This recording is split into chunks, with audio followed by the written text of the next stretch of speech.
And welcome to Friday Night Football on PlayOnSports.com. It's the PlayOnSports.com pregame show live from Clay Stadium here in Austell, Georgia, out at South Cobb High School. I'm Wade Smith alongside, just blanked on your name, man. I'm sorry. Go ahead. Jarrett Smith. Jarrett Smith. I can't believe I forgot that. I'm sorry, Jarrett.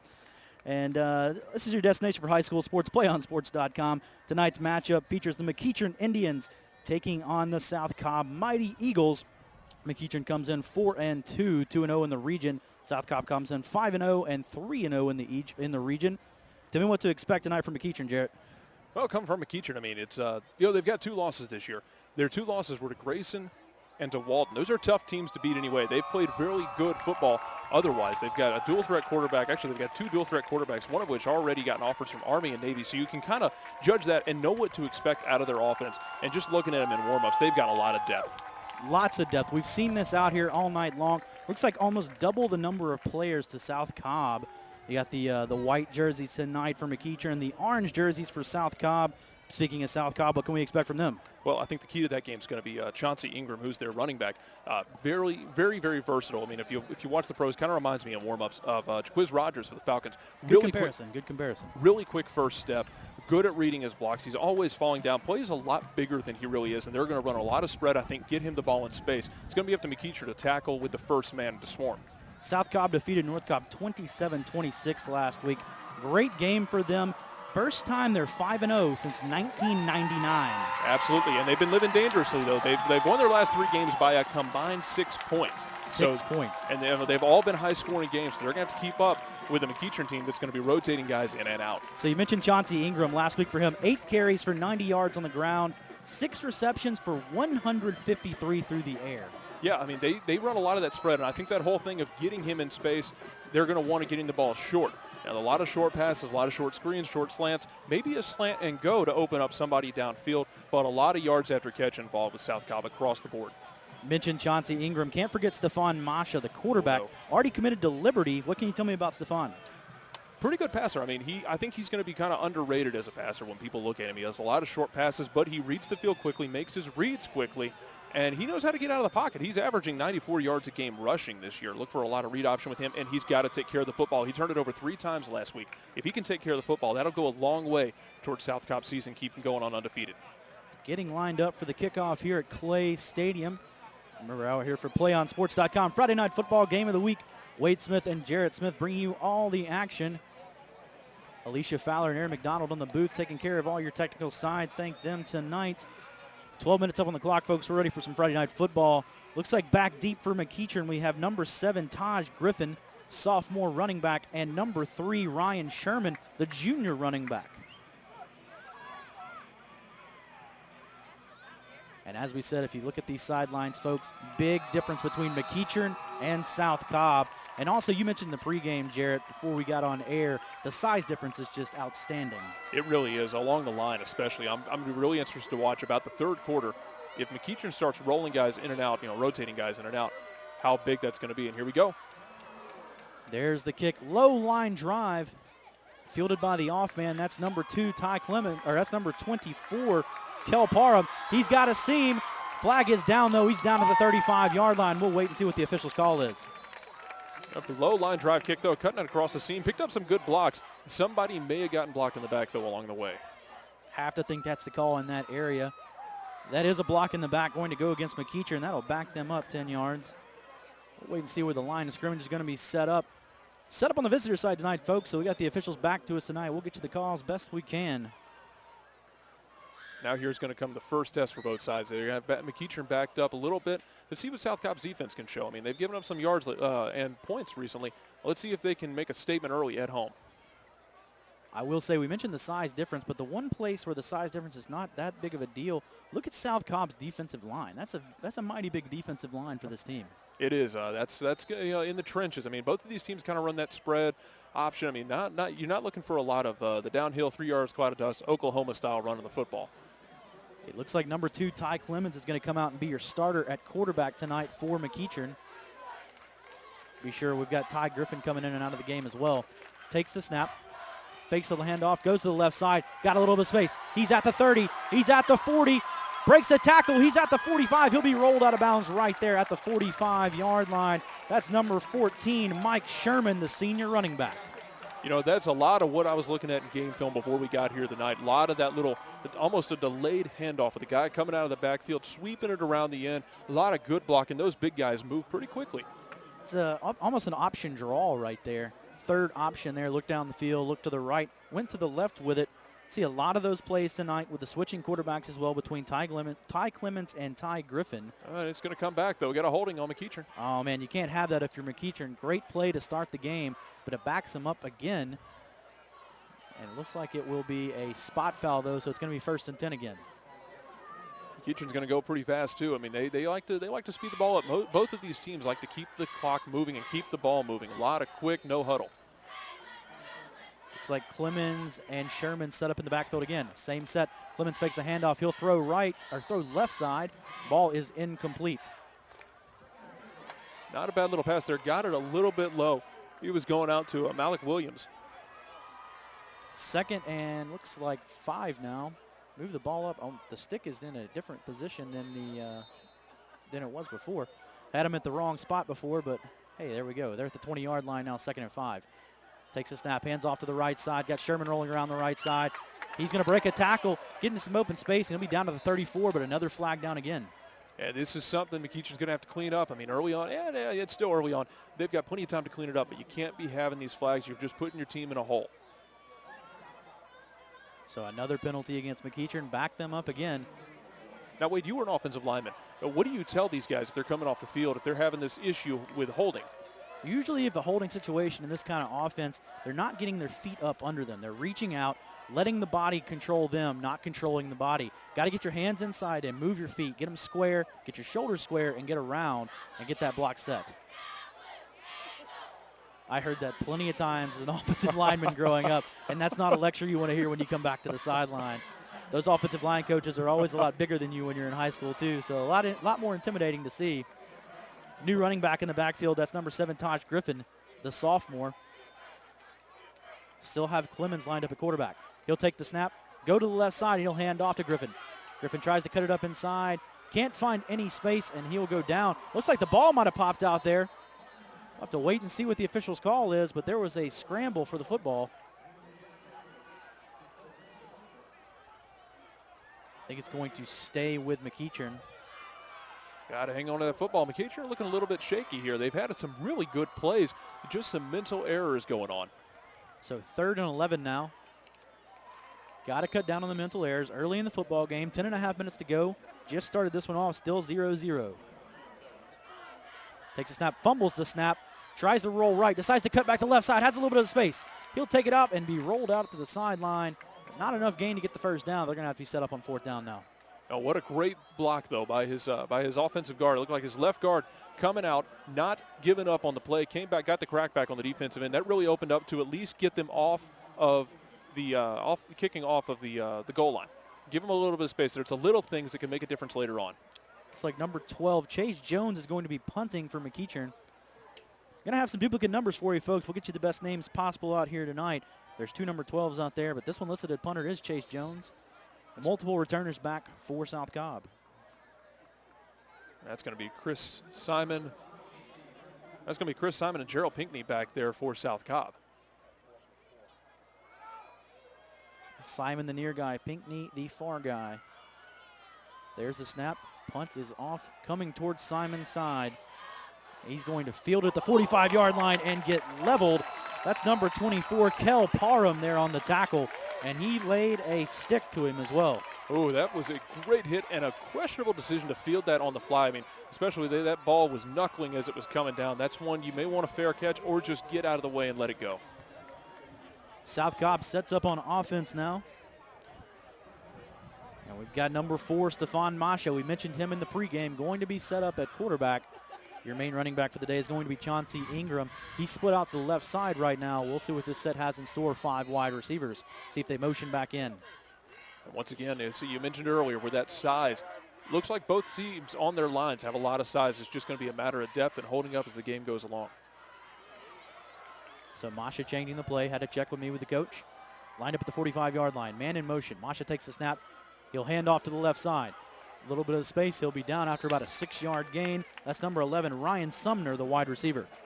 Good little sweep play, getting them out in space. Once again, you want to get these guys out in space. He wants to spread out, get that defense spread out, try and get one-on-ones, try and make McEachern tackle soundly. As you mentioned in the pregame, got to get Chauncey Ingram working here soon. First play, go to the wide receivers, set up this 5-wide set. Look for Ingram to be motioned back into the backfield and try to go up between the tackles. Absolutely. You want to get him on a side where he's got some blockers out in front of him. Once again, he reads his blocks really well. Good quick step getting downfield, and he's going to fall forward. That's something they're going to look for. Got a lot of space towards the South Cobb sideline. Look for it on this play. Takes a snap, and they will hand to him. He's on the right side. Can't get around the end, and he'll be taken down in the backfield. Great tackle there for the McEachern Indians. There's a swarm of guys on the tackle there by McEachern. Couldn't see who that was. Looked like, let's see, who was that? Looked like Mackenzie Belingza on the tackle there. A great move to take him down. Great open field tackle. They're going to need that tonight against the likes of Chauncey Ingram. Yeah, they are. That's the kind of thing I was talking about. They're going to have. He is quick and elusive. All these guys for South Cobb are. They're really good at making a guy miss. Now, if you can just, even if you can just hold him up to let the swarm get there, they're going to have to tackle soundly. Because if they start missing tackles, that's when they're going to get in trouble. 3rd and 5 now. Takes the snap, rolls to the left side, looking downfield. Throws it as a receiver. The ball is going to be bobbled and incomplete. 4th down now for South Cobb. Going right to Chris Simon there, a little out route along the sideline. Just could not bring it in. May have waited a second too late to throw that ball. I think so as well. Good defense, though, and a good stand there by McEachern after a shaky offensive first drive. You know, they had to give the ball back inside their own territory. They did a really good job of holding South Cobb at bay. Now they get the ball back. South Cobb going to punt now. That's number 16 there. Orphe Mombach to punt. Also listed as a linebacker. It's a big punter. Looks like number 3 back to return is Ryan Sherman, the running back. Called his name already once tonight. Snap is back. Pressure from McEachern. Going to take the fair catch within the 5-yard line. Looks like the ball is going to be spotted on the 3. That is a risky play to make. Another mental error. Both teams have done this now on punts, and you can tell a coach is already going out there to talk with him about that. Tell him next time, hey, if you got to stick your feet on the 10-yard line, if it goes over your head, just let that roll into the end zone. You don't want to risk muffing the ball right there. No, definitely not. And that ball, as close as it was, it's going to roll in the end zone. Let it go. Absolutely. So 0-0 now, 8.5 minutes to go in the first quarter. Wade Smith, Jarrett Smith bringing you all your action here at Clay Stadium, bringing you South Cobb versus McEachern. South Cobb in the home orange, McEachern in the white. And looks like new quarterback in the game, Ty Griffin, number 10. This is the other dual threat quarterback we mentioned, has offers from multiple schools and draws McEachern offsides on draws South Cobb offsides on the first play in. Oh, college coaches will love to see that. They love to see someone who knows how to use a cadence like that. Give yourself a little bit of room. Offsides called. 5-yard penalty, 1st and 5 now for McEachern. It's amazing what plays can open up to, the difference between being on the 3-yard line and the 8-yard line, too. Have a couple more pages in the playbook you can use there. So 1st and 5, empty backfield. Takes a snap, runs to the left side, breaks one tackle but can't break the other, and he goes down in the backfield. Good little tackle there. A great job of grabbing up the ankles, holding him down there. Just a good job. You keep him down in the backfield. And that's what South Cobb's going to have to do as well. It's highly understated, especially in the high school game, and I know they try and teach more of a technique here than they do in the college game, but you got to tackle efficiently. You can really swing a game with good tackling. Taj Griffin into the backfield now, alongside Griffin.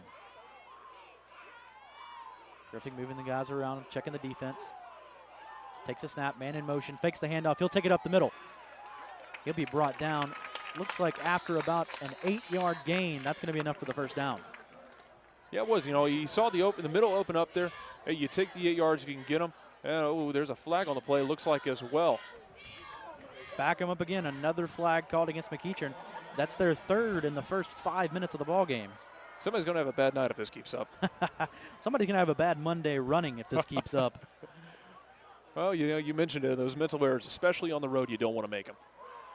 You got a South Cobb team that's already playing with a lot of confidence. They're undefeated. That's all they need is for you to back yourself up inside your own 5-yard line. So back them back up again. 2nd and 7 now. Ball spotted about the 5-yard line.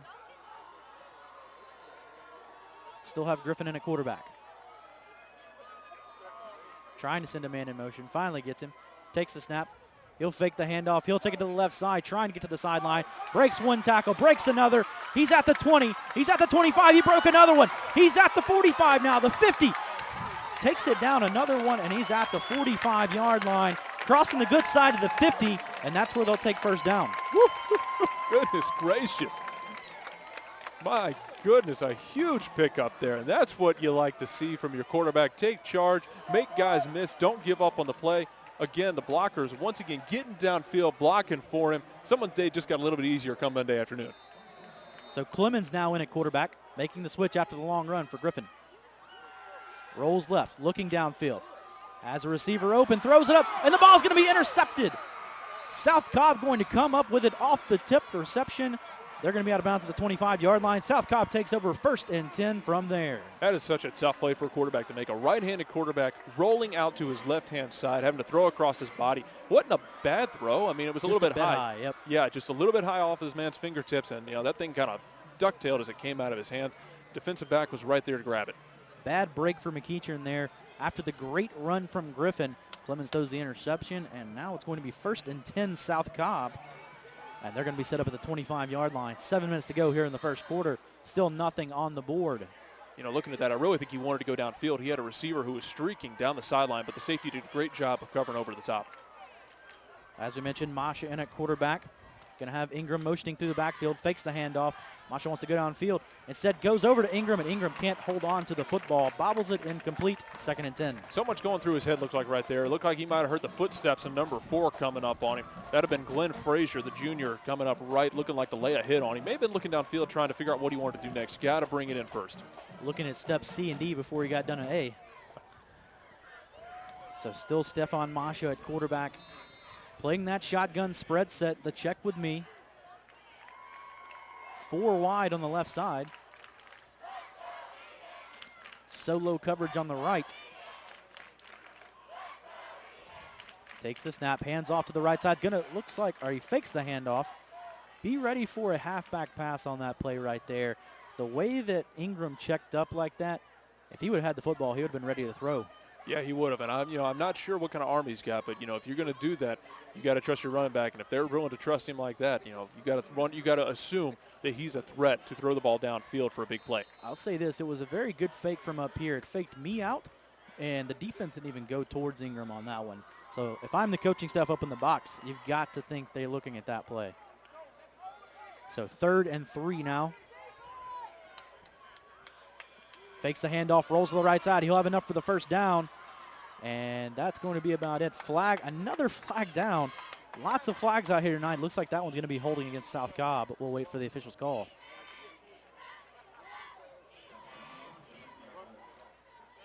And that's what it is. Just another mental mistake that you can't make. You want to get your hands inside when you're blocking somebody like that, especially especially run to the outside. You're going to run that risk, especially at the high school level. So back them up again. Going to be a lot tougher 3rd down now. Erase the first down from the board. 3rd and 13 now. Now, given what you've seen, what are you going to do here if you're Masha? What are you looking for? If you're Masha and you're this far back on the 20-yard line, I haven't seen his arm yet, so I don't know if he can go downfield. From what I've seen the offense do, you got to play that play action well and see if you can fake that defense out enough to get 13 yards. McEachern's backs are playing off him, too, and they're not going to squat down. They're going to try and keep everything in front of them, it looks like. Giving them a lot of cushion. Takes the snap. He will look downfield. Another flag already. 2 down now. Throws it downfield. That's a great pass. Caught at the 45-yard line, but with 2 flags down on the play, it looks like this one's going to come back. Wonder if someone may have jumped or had an illegal formation going on. Holding. Holding called, and that was an early holding call, too. Yes, it was. That flag came out as soon as the ball was snapped. That's why I was wondering if maybe someone had lined up off the line of scrimmage when they shouldn't have, or if someone may have jumped from McEachern, but it looks like holding. Holding called against South Cobb. 2 holding calls. Oh, well. Well, if you're going to hold him, you might as well tackle him. Might as well do it right. Don't do anything halfway. So they'll back him up again. Well, they'd have to back him up again. If not, it's going to be a first down. And from this position, it'll still be a 10-yard penalty. They're not quite to the half the distance mark yet. So the ball will be set up at the 11-yard line. 3rd and 23 now. You're getting into the range where you might want to do what is affectionately referred to as arm punting, throwing it down there. Maybe somebody will catch it, it'll act like a punt, or maybe it'll be a first down. 5:46 to go in the first quarter. Seen more penalties than yardage so far in this one. Got that 4-wide set again. Usually with that 4-wide set, though, Chauncey Ingram is lined up at that slot back, that H-back type position, and he does motion back through. Look for that again right here. Not many plays in the playbook for 3rd and 23. Motioning back through, takes the snap, quick pitch over to the right side or to the left side. Can't get it incomplete. 4th and 23, it's time for the punt. Yeah, I'm not sure he would have gotten a first down, but that had promise too. They had numbers on that side and blockers out in front. That might have at least gotten him a little bit of wiggle room. Seen a lot of strategy here in the early play calling from South Cobb, setting up a lot of plays for later in the game. Looking good. They just haven't been able to execute quite as well, especially with the penalties. No, and I think it's really hurting both sides right now. Neither team can seem to function with all the penalties shutting down their drives. We saw McEachern have 2 big plays, both of which got called back. It's like back to return this punt is Josh Awanu, number 31, and number 85, TJ Ramming. Ball's going to go to 85. That's TJ Ramming. He has it at the 48. Gets the sideline. He's at the 30. Cuts back inside, makes a move, and he will be down at the 20-yard line, 21-yard line. 1st and 10 for McEachern there. They're going to have great field position on this one. And a great tackle by Gabriel Higgins there, the senior linebacker. Oh, he brings him down there. That stopped him from getting a little bit more. You know, keep him where you can. Bring him down when you can, especially the way South Cobb's been able to cause problems, you know, getting in the backfield, forcing turnovers, you know, as much distance as you can keep them away from that end zone. Now, in warm-ups, we saw number 16, Dennis Dominguez, the place kicker, kicking field goals, and he looked pretty good. He looked like he could hit from this range right now. So as long as you don't go backwards with any more penalties from McEachern, you have to think you're within 3. That's what I've been telling my offensive lineman right now is just block downhill. Let's just keep it clean. Ty Griffin takes the snap. He'll fake the handoff to Clemens. He gets up the middle for about a 6-yard gain there. Ball will be spotted, looks like at the 13-yard line. Yeah, it looks like he's already warming up down here on the sideline. And, you know, great run there, keeping it up the gut again. That's the second time we've seen him on that option run where he just keeps it and darts it up right towards the tackles, and they're going in a hurry here too. And how do you like that set, quarterback to quarterback? Oh, it's a fantastic little set. I mean, it opens up a world of possibilities, and it makes South Cobb think. A lot of size on the offensive line this time. Takes the snap, tries to go up the middle, the ball's on the ground, and it looks like South Cobb's going to come up with it. South Cobb football, but a flag is down, had a little pushing and shoving after the play. Have yourself a drive, Gabriel Higgins. He pulled the tackle down on the punt return, and he broke in the backfield. Nice little swim move inside the guard there. Pulls the ball out of the quarterback. I'm not sure who was responsible for everything that went on after the play. But that's a great play by your interior defensive lineman disrupting the play. So had great field position for McEachern. They lose it on the fumble now, but I think you're going to back up South Cobb even more if this one goes against them. Maybe offsetting. We'll have to wait and see. Didn't see the altercation, just saw the pile afterward. Saw someone for South Cobb literally get picked up and carried out of there by their defensive tackle, though. That's what those defensive tackles are there for. South Cobb seems to be backing up, thinking it's going to be against them. After the play, personal foul called against them. Going both ways, it'll offset. Since it was after the play, the fumble will stand, though. South Cobb will have the football. I'll tell you what, a lot of emotion running in this game tonight. I mean, both these teams feeling really good about themselves, you know, especially the way things have gone early. It's been kind of sloppy. The team's probably getting a little bit antsy with each other. Seems like it. Referee doing a little arm motioning there and trying to figure out what he's trying to say after the fact. Both were offsetting. They're still conferring. At this point, they may be deciding where to go for dinner. So first down, South Cobb. There's the personal foul for South Cobb. So it seems like what they're saying was there were 2 penalties during the play, and then there was another one after the play. And now they're marking up. I don't even know. I'm not sure what they're doing because they marked off, it seems like they marked off a penalty during the play against McEachern and then marked off the after the call against South Cobb. Either way, South Cobb's going to have the football 1st and 10 now, and they're going to be set up on the 25-yard line. I know we're confused, folks. You got to be at home as well.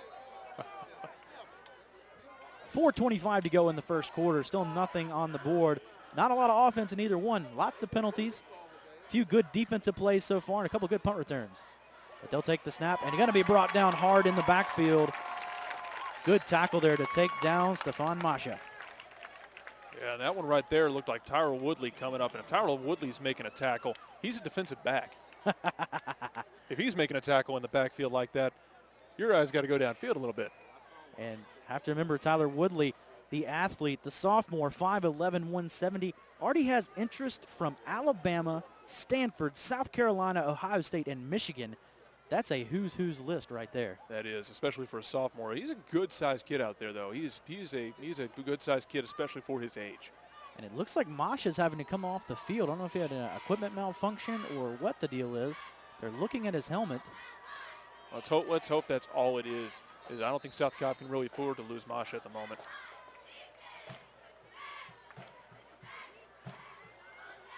It looks like it's going to be Khalil Carter out there. Number 10, Carter in. He's listed as a wide receiver, but he's in to play quarterback. 5 wide set. Ingram motioning through the backfield. Takes the snap. He'll fake the handoff to Ingram, and he'll dive down to the ground.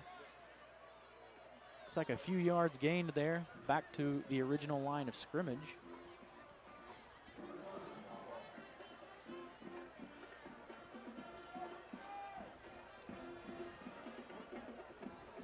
We'll have to wait and see what's up with Stefan Masha. The refs pretty much sent him off the field. So I don't know if his helmet was broken or if there was blood maybe on his jersey or something along the lines of that. That's usually the reason you'd get sent off. Wondering if that is what it was. I don't see him over there right now. He may be back there. Maybe just be an equipment malfunction, getting that squared up for him. Getting the helmet fixed. Another penalty.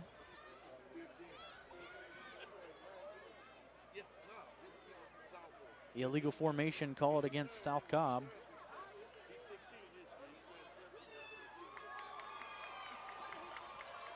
Looks like that penalty is going to be declined. Not enough men on the line of scrimmage is what it looks like. So 3rd and 12 now. Still have Carter in at quarterback. They run this check with me offense. It's the new fad all around, even in college football. Line up to see what the defense is going to set up and then let the coach call something from the box. So at 3rd and 12, Ingram lined up on the right side. Takes a snap, no motion this time, and another flag. This might set a record for me for most flags I've seen in the first quarter. Oh, it's definitely been sloppy. I mean, and this is mental mistakes at this point. I mean, we've had some physical mistakes with holding and whatnot, but these are mental mistakes you can't afford to make.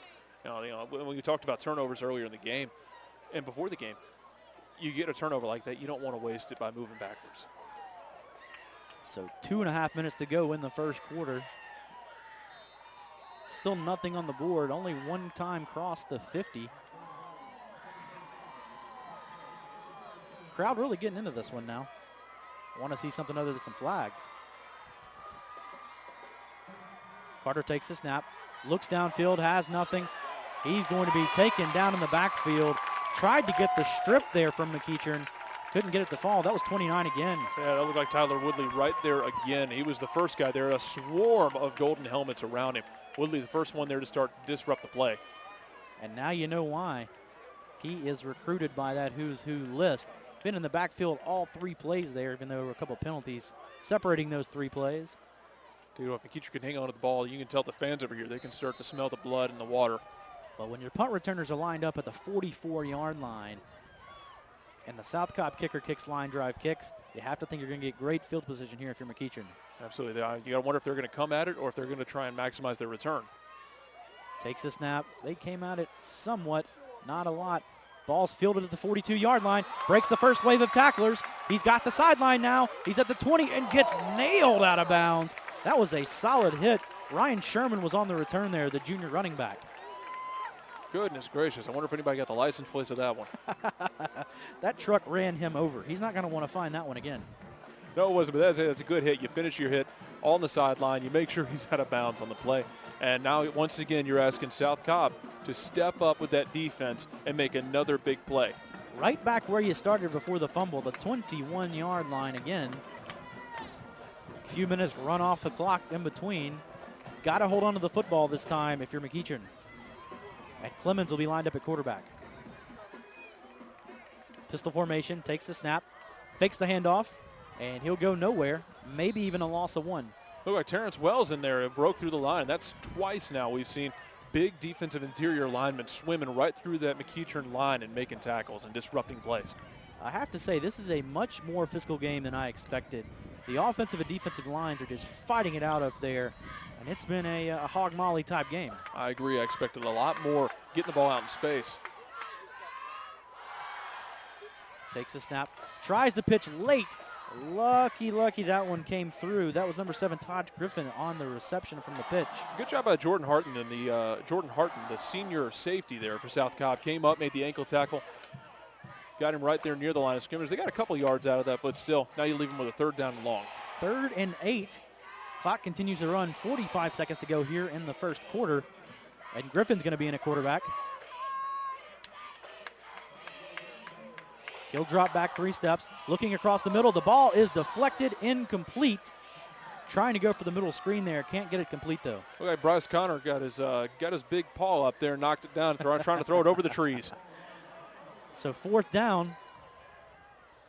You know, how often do we see that with a lot of these smaller quarterbacks? They're really athletic. They run a great option. They've got a pretty good deep ball. But you trying to get it over those big trees on the defensive line sometimes can be a challenge. Just can't do it. And they're going to go for it on 4th down. They're not kicking a field goal. Switched quarterbacks. Clemens in there now. Shotgun set. One back to his left. He'll roll left again. Trying for the end zone. And it's going to be way overthrown there. Intended receiver was number 21, Rajon Wright. But it's incomplete, and a turnover on downs will give South Cobb back the football on the 21. Great stand by South Cobb's defense there. Once again, getting really disruptive. Their defense is really showing a lot. I was expecting their offense to really show up tonight, and I was thinking their defense was going to have to stand up. Right now, it's the other way around. That defense is playing fantastic football. That offense has got to get going. You got to really hope their quarterback's going to be okay. Masha's got to come back in the game for them, I think. And he is, actually. And you have to wonder right now, is McEachern's defense playing this well against South Cobb, or is the best defense on the field the referees? You know, right now, there's really no way to tell. I mean, it's been a lot of mental mistakes, and we'll just have to, you know, all you're looking for at this point, I think, is a big play without a flag. Got to get a spark going here if you're South Cobb. Get the offense moving. Man in motion. That's Ingram. Ingram cuts back up the middle. There's a little bit of a spark. He's going to get a few yards, and he's drugged down at the 30-yard line. Should be near the 1st down marker. That's what I love to see right there, a guy just falling forward. He's not the biggest guy. Yeah, he's about 5'10", 170 pounds, but he was falling forward the whole way, spinning, keeping his legs churning. That's the kind of spark you need, someone to punch him in the mouth. Masha being out there does not hurt either, though. Oh, no, definitely have to have Masha out there if you want to be victorious tonight in your South Cobb. So 2nd and short now. Got to be just a few inches. The ball's going to be on the 30-yard line. 1st down marker just past the 30.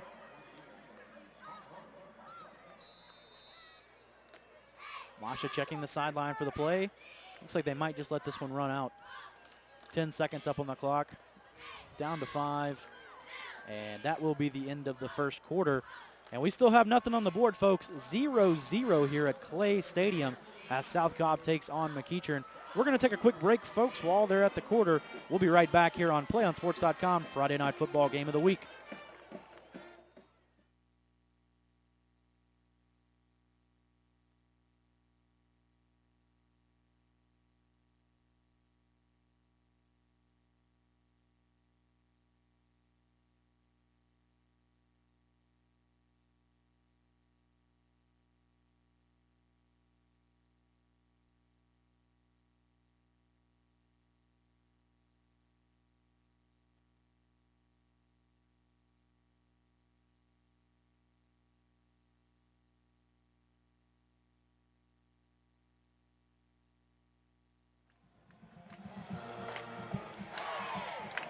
Do you want to watch more of your school's great matchups like the game you are enjoying here tonight? Tell your school to sign up for the Play on Sports School Broadcast Program. The program allows schools to broadcast all their games and other activities on the web. For more information, go to playonsports.com/SBP. Welcome back out to Clay Stadium here. South Cobb taking on McEachern. Wade Smith alongside Jarrett Smith bringing you all the action. And it's 0-0. Not a lot of action to go in the first quarter there, Jarrett. Exactly what I was not expecting from these teams. I was expecting a high-powered offensive affairs, maybe seeing depth work into the game later. And South Cobb's not wasting any time. They're trying to get things going again.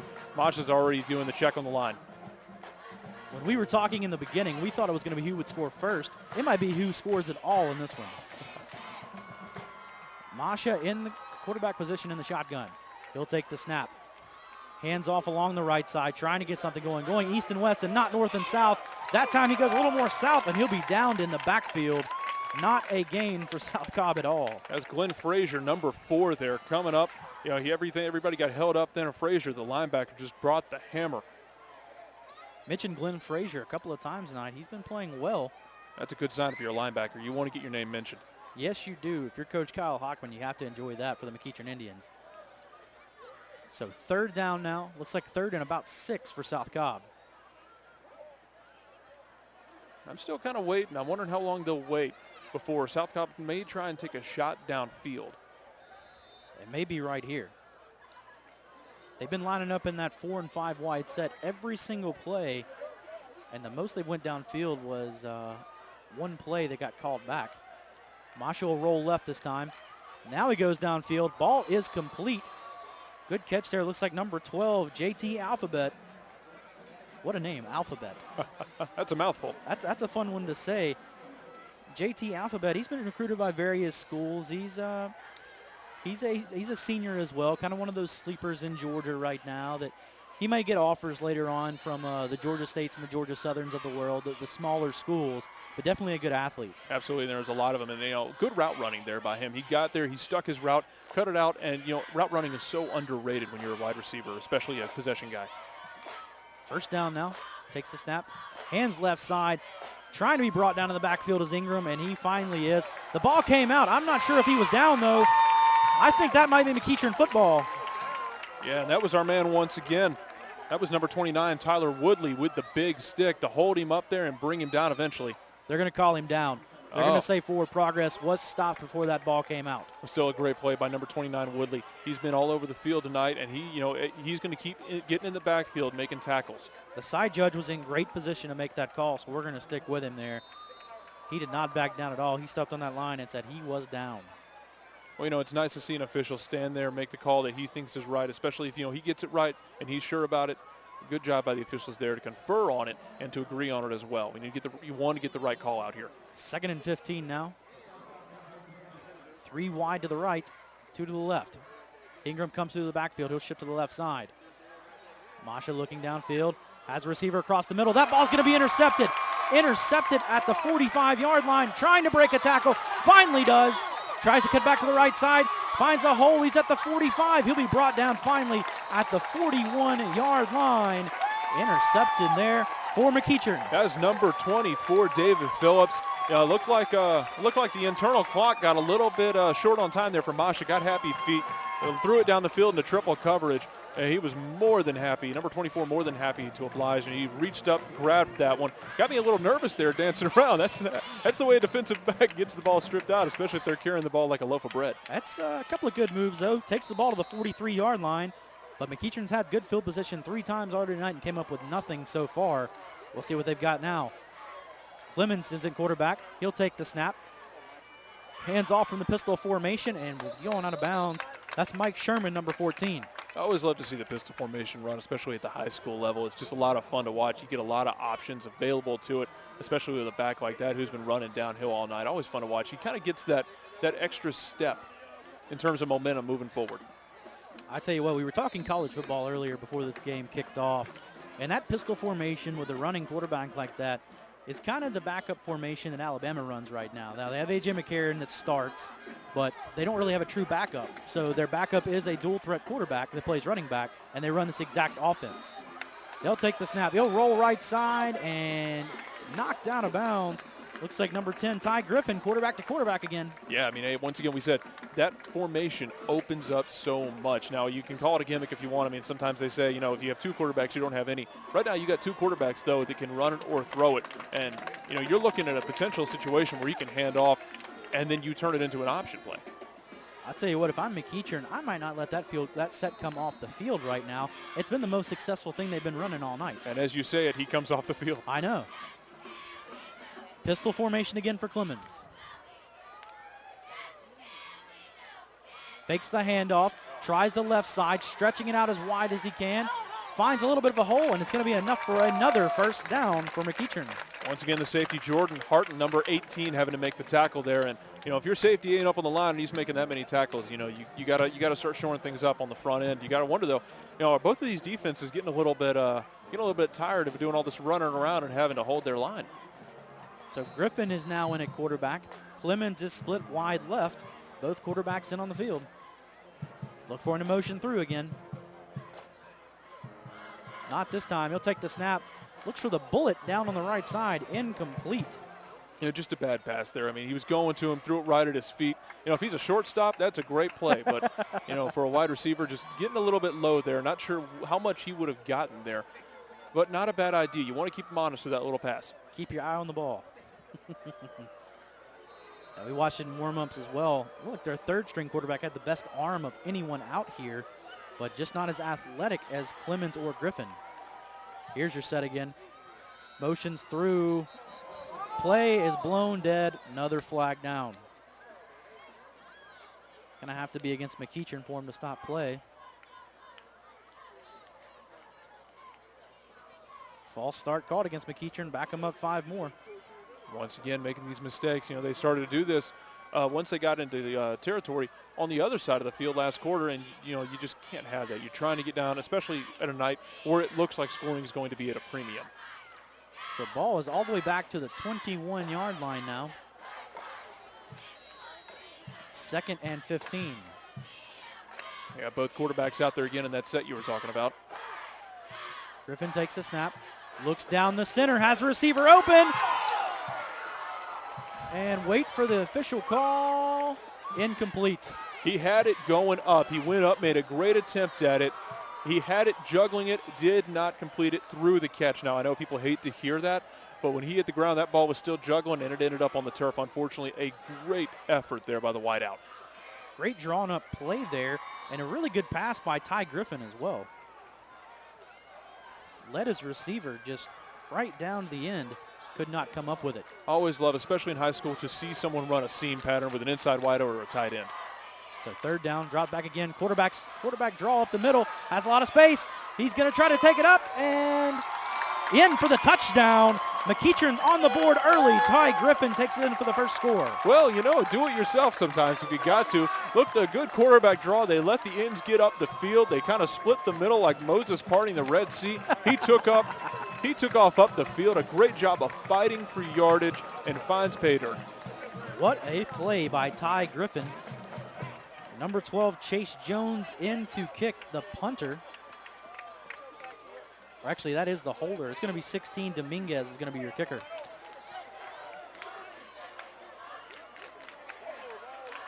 So he's lined up now, 6-0 on the board. McEachern pending this extra point. Hey, guess what? Another penalty flag. If I had a nickel for every flag tonight, you'd be a rich man right now. I'd be a rich man. You could get dinner on the way home already. I get everybody's dinner on the way home. 7:51 on the clock with the first touchdown on the board. You never know how important that extra point will be, especially back them up a little bit. We'll see what the leg looks like for Dominguez. As we said in warm-ups, he looked really good. He was kicking 35 to 40s very consistently. So this should be a nothing shot for him. Absolutely, and I was kind of curious they didn't use him when they went for 4th a second ago. Oh, the kick is up. Line drive. Looked like it might have been deflected, and it was. That call is no good. So 6-0, and as you mentioned it, that might be a very important play there if you're South Cobb.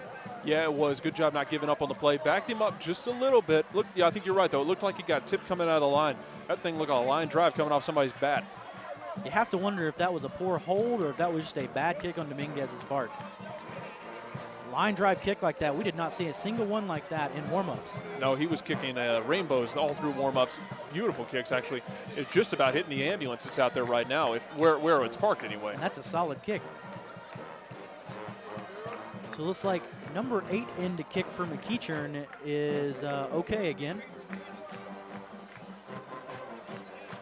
You got to wonder about the psyche. I mean, if you're South Cobb, what are you thinking now? You've moved the ball a little bit, but not completely successfully. And now you're down 6 points. You've proved you can hold McEachern aside from that last drive. What are you thinking here, down 6-0? You just got to get the offense moving. You cannot keep getting backed up by penalty flags. That's really the biggest thing.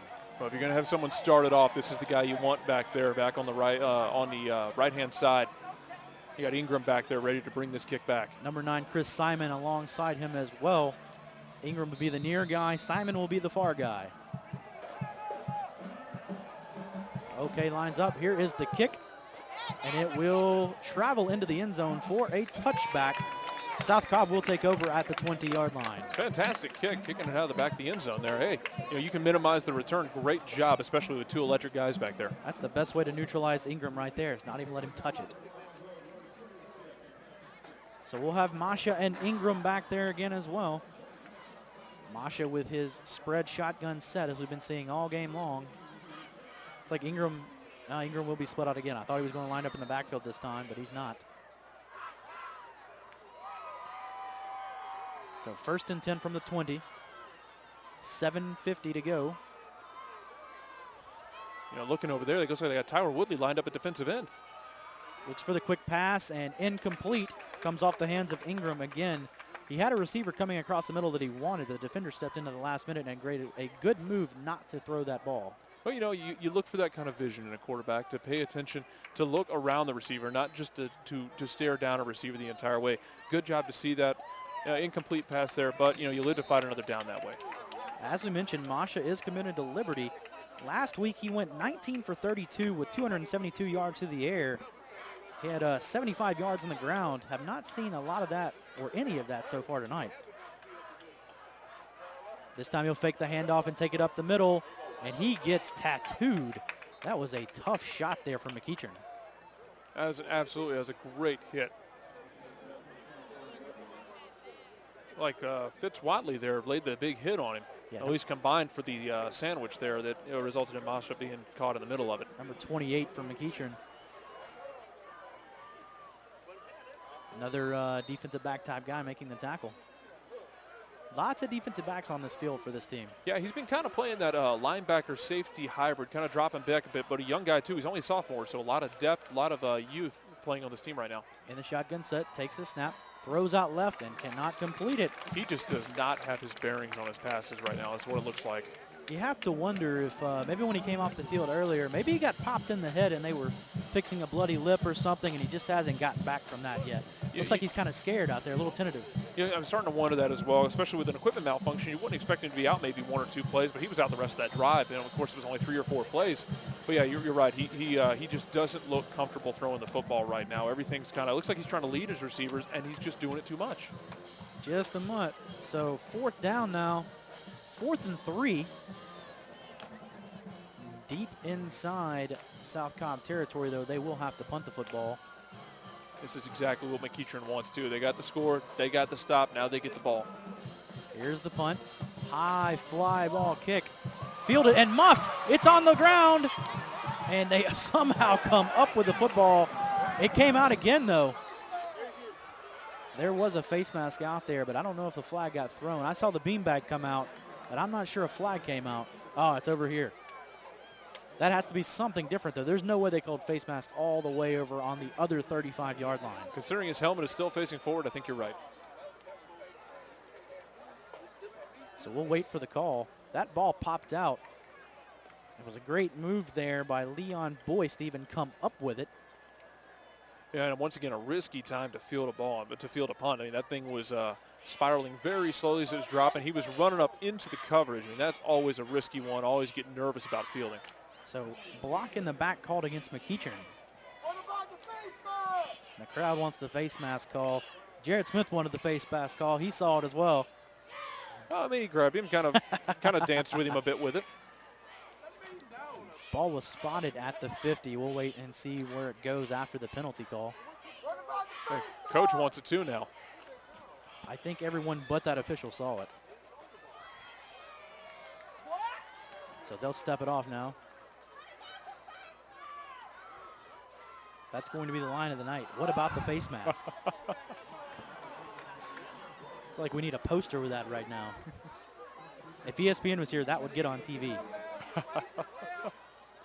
Play on Sports is here, though, bringing you all the action. Wade Smith alongside Jarrett Smith. 6:45 to go here in the first half. 6-0 lead by South Cobb. So 1st and 10, lined up at the 40-yard line, and it looks like Ty Clemens is going to be your quarterback, number 2.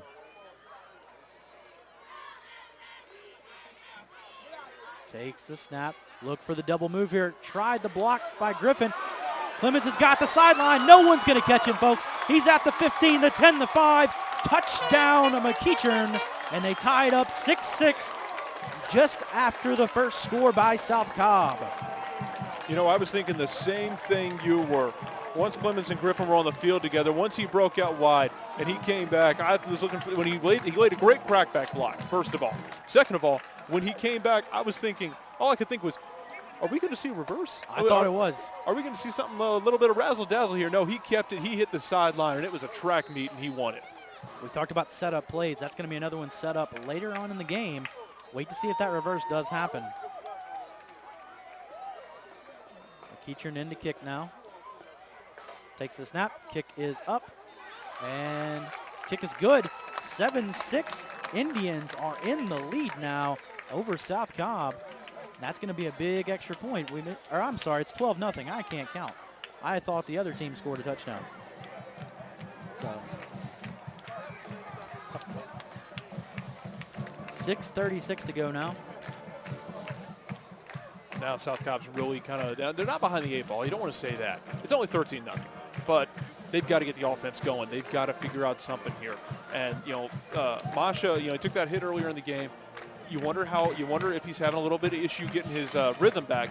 Give him something easy to throw to, perhaps. Something really, simple with a receiver that's standing still necessarily. Don't try and make him lead the ball, but get him something to get in rhythm because you want that passing game. Because right now, McEachern looks like they're keying in on the run. I'll tell you what, we've seen so little action, I got confused on what team scored the touchdown. So 13-0, McEachern leads now. Well, you can be comfortable that OK is going to be kicking this one off for McEachern. All right, OK. Okay, it's okay. Let's see if he can put one through the end zone again, though. He's got the same guys back there. Chris Simon's back there, as well as Ingram back to return this kick.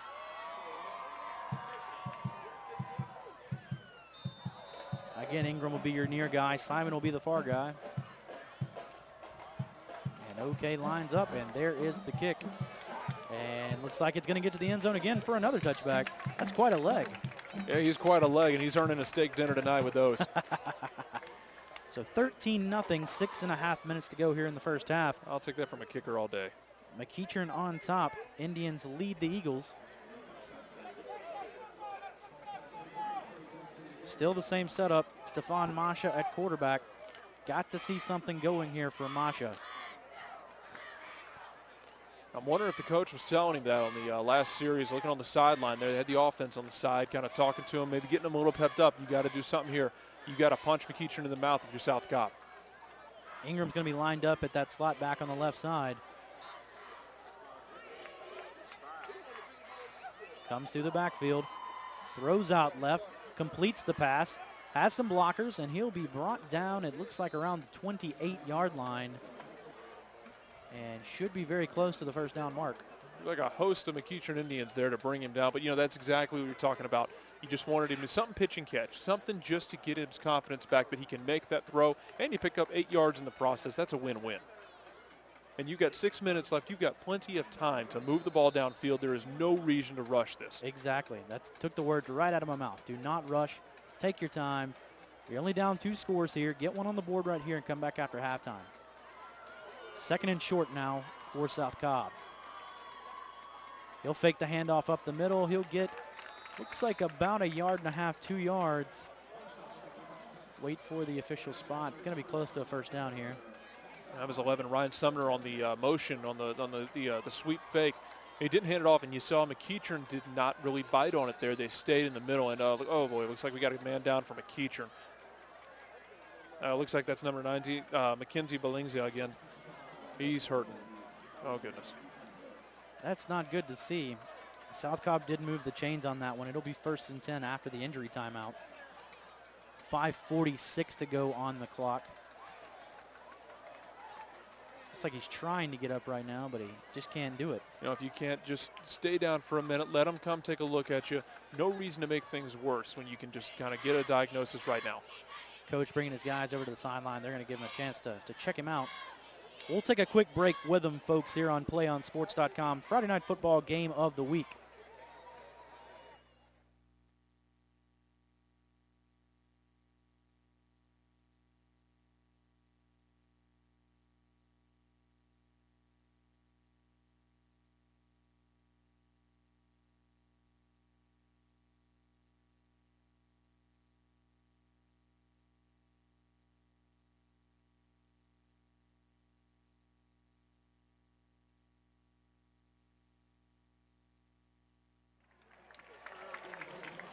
Play on Sports is on Facebook and Twitter, giving you news and information and links to great highlights. Follow us at Play on Sports on both Facebook and Twitter. You can also access thousands of live and on-demand games on YouTube at youtube.com/playonnetwork. Keep up with all the high school action every week from your destination for high school sports, PlayOnSports.com. Good to see our man walking off the field under a little assistance, but hey, he's walking off just fine. Yeah, he is, and that's always a good thing to see. He's got the trainer with him, asking him a couple questions, I'm sure. He looked like he got a little bit of a limp there. He's going to get a high five from his teammates there. He's played a great first half. We've called his number a couple times, number 98, Mackenzie Bellingsia. And his team's up 13-0 now. 5:44 to go in the first half. Official blows the whistle again. You know, looking at him on the sideline here, looks like he might have just cramped up or strained something. Now, hopefully that's all it is. They're stretching him out. Not a very warm night out here. Not the kind of night you would expect for cramps, but hey, they can happen whenever. Yeah, remember just to stay fluids up, people. So 1st and 10 now. Masha lined up in the shotgun. Takes a two-step drop, throws out to the left side, has a receiver open. He'll hit him and it'll be out of bounds at the 42-yard line. Well, flag down again. Yeah, that looks like they got a flag down on play there. It looked like that was 81 Anderson, Justin Anderson there. Looked like he made the tackle. Usually a wide receiver. Seen him play both sides of the ball here. Officials conferring. I'm sorry, that was Josh Ohanu. They waved the flag off, and that's going to be a first down for South Cobb.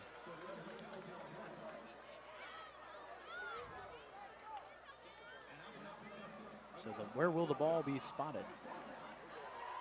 Looks like it will be at the 42-yard line.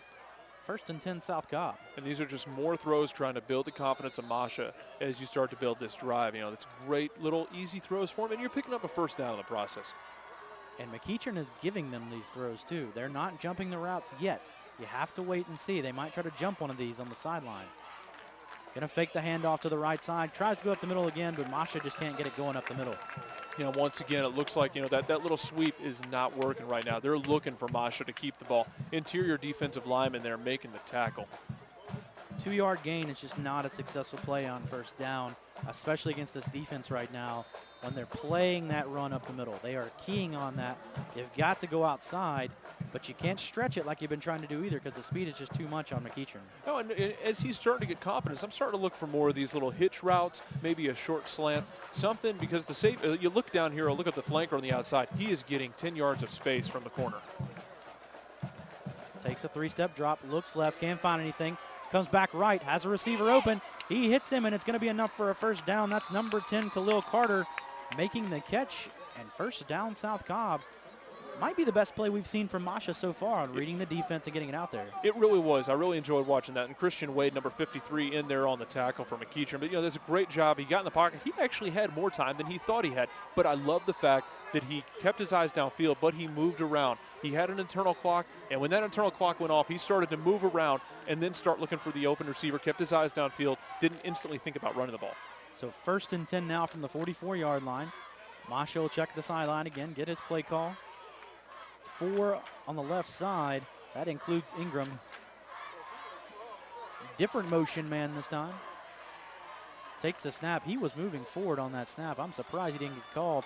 Throw out to Ingram. Ingram gets a few yards. He'll be brought down around the 35-yard line. They are lucky they didn't get called for illegal procedure right there. You're right. That was very Georgia Force-like. That was that was moving ahead at the line of scrimmage there. I'm wondering how the side judge didn't see that one. You're right. So 2nd and about 2 now from the 35-yard line. Nevertheless, starting to get a little momentum in that South Cobb sideline. 3.5 minutes to go in the first half. Once again, you've got plenty of time. Put up some points right here, and you're right back in this one. So 4 wide to the right. Look for Ingram to motion through this time. He will. Takes the snap. Fake the handoff to Ingram. Takes it up the middle, and he'll be taken out of bounds. It looks like at the 16-yard line. Another first down for South Cobb. And a good job there. He kept it, and they actually bit on it that time. Looked like number 24, David Phillips, there on the tackle for McEachern. Coming up from the safety spot, put his helmet on him, put him out of bounds. But, you know, another, like you said, another big pickup. And that's the first time in a couple of plays we've seen that inside run actually work for something. And you can see the confidence just beaming through Stefan Masha right now. After the few completions that he's had, he definitely looks like a more comfortable quarterback out there right now. Same formation, motions through. This time he will make the handoff, and he goes down to a knee. Oh, man, Chauncey Ingram thought he had a lane right there, but just could not keep his feet. Well, he made half the student body of McEachern High School miss a tackle on that play, which is pretty impressive if you know McEachern. But, you know, let a knee get down there. But still, there's confidence to be had there. So 2nd and 12 now. I was looking to count there. I didn't know if McEachern even had 11 guys on the field there. They had guys running on and off on that last play like a fire drill. Indian fire drill right there. So 2:40 now on the clock. Masha trying to get everyone lined up. Have to wonder if they're going to go downfield right here. And they will. 2-step drop. Looks right. Throws it out wide. Cuts back in towards the middle. And going to be about a 5-yard gain. That was Ryan Sumner, number 11, the senior, on the reception.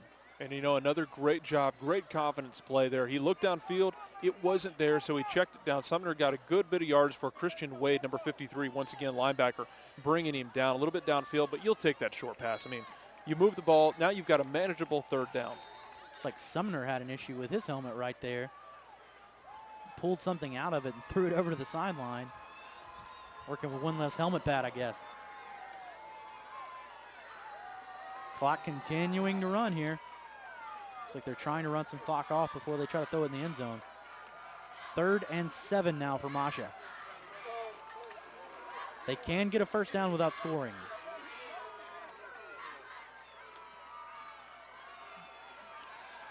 Coach calling for the delay of game, and they might have got it.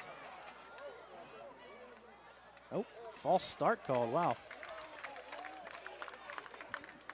Yeah, I think he may have taken a little too much time there and tried to move a little too fast. Somebody may have jumped there, and they just had issues with the clock. And that whole play just looked like it was, even from the sideline, where they had their wideout over there trying to get instructions from the sideline, it just looked like not everybody was on the same page on that play. So down all the way to a minute 29, and South Cobb's going to take a timeout now to talk about what they want to do here on 3rd and 11. You know, this is an interesting little scenario. Now you've got 3rd down and 11, and you've got a minute 29 to go. You don't want to leave a bunch of time on the clock. You know, we didn't really get to take a great look at South Cobb's kicker. So, you know, your options are kind of limited here. If it's a risky move here, but if I'm South Cobb, I almost think of it as I have 2 plays to get the first down. Oh, I agree with you. You're down 2 possessions here. You definitely want to put it in the end zone. But if you don't put it in the end zone, you want to run out the clock as much as possible. So I would say maybe keep it on the ground right here. I mean, you've been running that set between Masha and Ingram so much in the first half. You have to think they have a play drawn off of that right now where they can get at least 6-7 yards, cut this deficit in half, and then on 4th down, run that clock down as much as possible and either take the field goal, or if it's close enough, go for the first down. Maybe show them something they haven't seen yet in terms of a look. Maybe get them thinking one thing and try and do something else. I mean, you've got multiple looks that have been going on throughout the game. We've had a couple plays that they've run where they've had options on. Maybe run something like that, you know, where you hand it off to somebody, give them an option to run, to pass, to hand off to someone else even. Get a little bit of a schoolyard football going on, if you will. Seen a lot of sets out of South Cobb. We'll see what they come out in right here. And it looks like you're going to have 3 wide to the left and 2 to the right, and Ingram will be one of those to the right. Looks like Ingram can't decide if he wants to be next to him in a shotgun or out wide in the slot. Looks like they're going to spread him out wide in the slot. That doesn't mean very much, though, because he's motioned through most of the plays tonight. Looks like we're waiting for the officials to blow the whistle still. Oh, let's make it fun. Let's run a Statue of Liberty. You got the wide side of the field. It's doable right here. Not sure you've passed enough to make that a viable option tonight, though. Could you possibly, you got the wide side of the field. The safety's playing up close. Could you look possibly for a wide receiver screen on there, over there? I was thinking the exact same thing. He'll take the snap. He had the screen available. Instead, keeps it himself, throws it to the corner of the end zone. Out of bounds, incomplete, but there is a flag. So if it's a holding right here, and you're McEachern, you take this right here and back him up and give him another 3rd down, or do you want to just set up the 4th down play? I think I might decline it. Mosh has shown a lot of confidence this drive. I wouldn't trust him not to pick up a bunch of yardage on a play and make it a 4th and manageable. I might decline it there and make their kicker put one through the uprights or make their defense pick up a bunch of yardage. They're going to back him up. They're going to take the penalty. That's why I'm not the coach. It's a tough call either way. I mean, you can see the pros and the cons for both sides. Oh, absolutely. 1:22 on the clock. It's going to make it a tougher field goal at least if they don't get the 3rd down conversion here. Maybe even take them out of field goal range. So that's going to back them all the way up to the 28-yard line. 3rd and mile now. And see, now depending on the kicker you have, do you start looking for something that's just picking up yardage to get you into range, or do you start looking for that 1st down inside the 10-yard line? Have not seen this formation yet. Almost 2 guys in the backfield with him. Masha takes the snap. There's the receiver screen looking for the double pass. He has it open. He makes the catch. And, they're going to call him down on the 1-yard line. That was so close to a South Cobb touchdown. You could smell it. The stands were erupting. They want the touchdown call, but they're not going to get it right here. Still a fantastic play call. That looked so much like the screen I've been watching all week from former plays.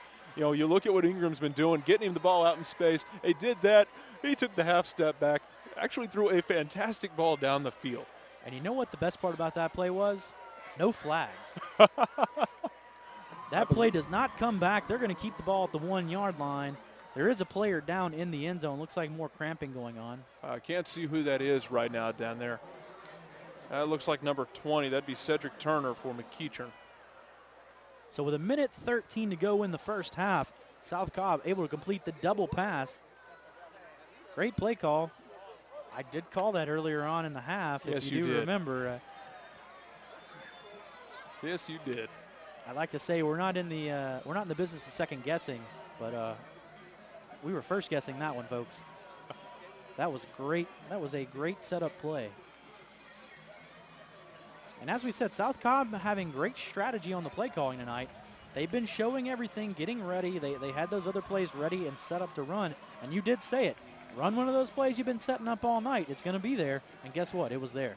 Yeah, it was. That's something Les Miles will be proud of down at LSU. Something, a little bit of trickery there that you set up for a while. You come back, use it when you really need it. Gotta love the SEC football references, folks. SEC football is king here in the South and king everywhere. Can always see a comparison here. So 1st and goal from the 1-yard line. South Cobb going to stick in that spread shotgun set. Watch the draw here. And there it is. He'll take it in the middle. And he's going to be in for the touchdown. South Cobb on the board now, 13-6. How many teams do we see that absolutely love to spread the defense out on the goal line and let a quick, agile quarterback dart between the tackles like a mouse in a hedge? Best play you got on the 1-yard line right there. Everything but a jump pass. Oh, not the jump pass. Let's not see that tonight. So lined up for the extra point here. As we said, 13-6, 1:02 on the clock before the half. They're going to send a man in motion on the extra point. First time I've seen that in years. So they'll take the snap. It's back. Kick is up. And the kick is good. 13-7, McEachern leads, but South Cobb is on the board now, and this just became one heck of a football game. Yeah, it has, and that's exactly what South Cobb needed there, was a drive for Masha to get a couple good throws, which they did a great job of. Easy throws for him to get the ball to his receivers, and then you start moving the ball downfield with confidence. You start letting McEachern think, wait, he can throw the ball now. He's starting to get that confidence, and then you can't put 10 guys in the box. Now you've got to start protecting against that pass, and he started to throw it downfield a little bit. Even the pass that was a holding penalty, he was throwing down to the end zone a little post pattern. So now if you're McEachern, is 1 minute enough for you to put another score up on the board? With those two quarterbacks, 1 minute might be enough for two touchdowns. They scored those 2 touchdowns very quickly in succession, so we'll have to see what they have in store. Looks like back to return is going to be number 7, Taj Griffin, number 24, Kel Parham, and number 3, Ryan Sherman. 3 guys back this time. See what McEachern can do. Might look for a little trickeration here. Maybe the reverse on the return, maybe the fake reverse on the return. Anything to open up a little bit of space. 3 guys back there. Kind of an interesting return formation here. Had like an arrow going up front here. It really is. And it kind of fits with the whole Indian thing going on with the McEachern. So South Cobb will set up for the kick now. Very tight kick formation here. Yeah, I wonder if he's just going to squib it down the field to minimize a return of that sort. And he does the sky kick over to the sideline, fielded and out of bounds at the 31-yard line. McEachern will set up there. That's a tough judgment call as a return guy. If you're not the return guy, that thing looked like it might have been heading out of bounds, but that's not one you want to take because the coverage seems right there on him. If he lets that bounce, and maybe it goes out of bounds, maybe it bounces right back in, and South Cobb gets the ball on the 30-yard line. I tell you what, I think that's a good move there for McEachern. You got to field that ball and just get out of bounds. If you let it go and it goes out of bounds, you get 10 more yards. But if you don't, if you let it go and it doesn't go out of bounds, that's a bad, bad play. Absolutely. That's one of those moments where thinking can hurt you. Oh, yes. So let's say number 2, Clemens, is going to be your quarterback. Taj Griffin in the backfield with him, number 7. 3 wide out to the left side. Takes a snap, fakes the handoff right. He tries to stretch it out to the left side. He'll have enough for the first down. He'll go down there at the 42. Good little run there. Good decision. Get down. I mean, as a coach, you'd love to see him get out of bounds on that. But good job getting down. You don't want to risk anything. Get what you can. Line up. You got timeouts. You got the clock stopping with every first down. Need him to get set. He almost snapped the ball without him set. Running clock right here. Takes a snap. Hands off left. Has a hole. He's at the 40 and be brought down right there by a host of South Cobb Eagles. That was a great form tackle there. It looked like Isaiah Hughes, the senior linebacker for South Cobb, number 12, number 15, I'm sorry, number 15 bringing him down there. Good form tackle, grab him, pull him down, keep him down in the middle of the field. Got to hurry if you're Clemens. Ball is set. Officials wave it going. 35 seconds on the clock now. He'll hand off right this time. Has a little bit of a hole. You have to think about taking a timeout right here. And Coach will. Yeah, absolutely. He ran right through his offensive guard there, I think. So 28 seconds to go with the timeout. 13-7, McEachern leading, but they're driving. Have to wonder where their field goal range mark is going to be. We saw them pass up on the field goal earlier in the game. Have to wonder late here in the first half where they will kick it from. Yeah, and if I'm not mistaken, South Cobb gets the ball first coming out in the second half. They do. This is a great chance for McEachern to pick up, some extra points that, otherwise not be there. You got to take what South Cobb gives you. I mean, South Cobb has been giving them a lot of room. How long is that going to last? I was taking a look on these last 2 plays. South Cobb's corners were 15, 20 yards off the ball. Give them a lot of cushion out there. So 28 seconds to go now. They've already proven that they, with those 2 speedy quarterbacks, that they can beat you on the ground. Maybe try and make them beat you in the air, keep everything in front of you. But comes a point where you do that, and you look up, and you've got your heels on the goal line, and they're on the 10-yard line. Well, if you're South Cobb right now, you're playing the prevent type defense. You're just going to let them run the ball. If they want to run clock, let them run clock. But as you said, there's only so much room on the field they can keep giving them. Especially when you're giving them 15 to 20 yards of play. Might have to scoot it up a little bit right here. Stuff them a little bit early. They did a good job right there to force them to call the timeout. See if they can force it again right here. Looks like number 10 in the game, Griffin at the quarterback position. And number 21, or number 21, yeah, DeAndre Lee. Got two numbers there. Rajon Wright, also number 21. He'll take the snap. He'll fake the handoff up the middle, has a gap, and he will be brought down again at the 29-yard line. They'll move the chains to the first down. Stops the clock again. 21 seconds to go now. McEachern hurrying up on the line, trying to get this going. I don't think he really knows what he wants to do, though. He's asking the coaches and trying to get everything set up with his offensive line now. Under center, look for the clock play right here. And that's what it'll be. So 19 seconds to go now. Second down and 10. And they're walking over to the sideline like they're going to take another timeout. They're staying on, though. I think he's just getting a better idea of what they want to do. At this point, I'd be kind of curious to ask, is there a play you want to run otherwise? I mean, is there you want to give your quarterback an option here of ideas of what to do, depending on what the defense gives you. So Griffin and Griffin in the backfield now. Ty and Taj. Takes the snap, drops back 3 steps. Good block by Griffin. Oh, they're going to call a cut block on him. He gets the sideline, and he's going to have a great play that's going to be called all the way back now. That was a great block, too. He did a great job. He was dealing with a guy twice his size, just sitting down on his quarterback. And, the fans over here in McEachern do not like it. I don't like it either. I don't think that was the correct call. Neither do I. But, it was a great block. But, unfortunately, that's what they did call. They called a cut block against Taj Griffin. He's not happy about it either out there on the field. And the crowd says it's a legal block. I agree with the crowd on this one. I do as well. This time they will take the timeout. Have to figure out what they want to do with the ball now as they back it way up. Wow, that was a costly penalty. Yeah, see, with only 12 seconds left, now you're back near the 50-yard line. I mean, this really did, unfortunately, hurt a lot of chance. Now it's not over, especially the way McEachern they've shown as explosive as they can be. That does hurt their ability here to get points at the end of the half. And as the crowd's saying, yeah, that's how you teach the block. I'm with them, and we can't harp on it all night long, but with that's the kind of call you cannot make because that's going to affect a ball game.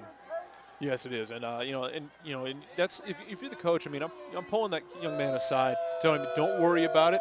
You made a good block on the play. You did a good job. Well, keep doing it. Keep doing your job out there. You didn't bring him down from behind. You didn't hold him. Crowd showing their appreciation as well. Yeah, they are. So 13-7, McEachern leading, 12 seconds to go. I have to think this is heave-up territory here, maybe the Hail Mary type play, some kind of trick play, get at least half of it and get out of bounds. And you've got one more timeout left, but you have enough time to call it, get down in field goal range maybe. Looks like South Cobb's thinking along your lines. Look at the safeties and the cornerbacks are way off the ball. They look like they're going to try and keep everything in front of them. So Griffin and Griffin in the backfield again, pistol formation. Okay, split way out here on the left side. They're going to throw it, and they're going to get out of bounds. Ball was caught by number 19, Malik Williams. It cuts it down somewhat, 7.8 seconds. You got enough time to do that one time. Man, well, maybe once more to do that. Maybe get a little further downfield. Get yourself set up for a field goal. You're on the 36. If you get on inbounds, you have to immediately call the timeout. The problem is they got a ways to go for that first down. They're going to have to get down near the 20-yard line for that first down, and it's third down now. So if you don't get it, you can't clock the ball. Takes a snap, drops way back, throws it up, and ball is caught and out of bounds again, 3.6 seconds. Great clock management there for McEachern. You see, now you got a real choice on your hands. Now you do have fourth down. And it looks like McEachern's going to call a timeout. They'll call their final timeout of the half with 3.6 seconds to go. We'll have to wait and see what they decide to do here. Ball is going to be around the 30-yard line, maybe the 29. That's a 47-yard field goal.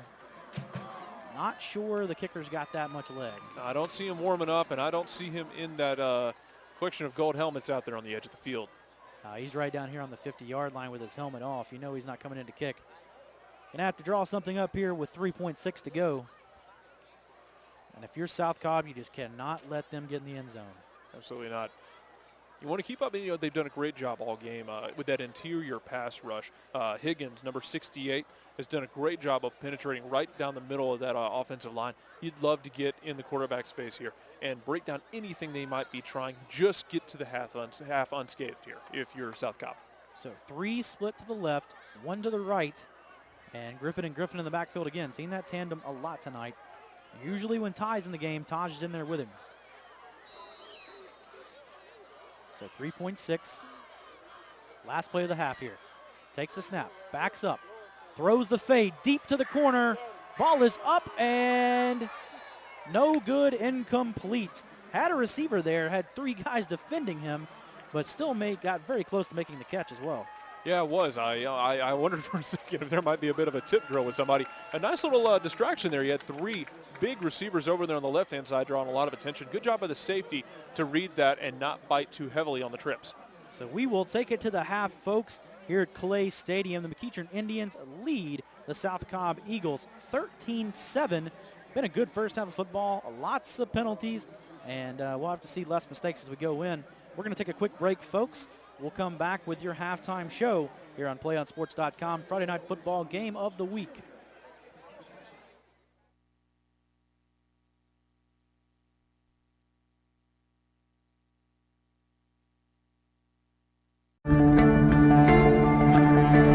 One match away from immortality.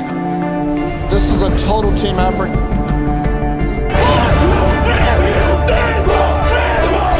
We're gonna come at you. One shot at this.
Welcome back out to Clay Stadium. We're here at halftime, folks. 13-7, McEachern in the lead. We're going to give you the South Cobb Marching Band.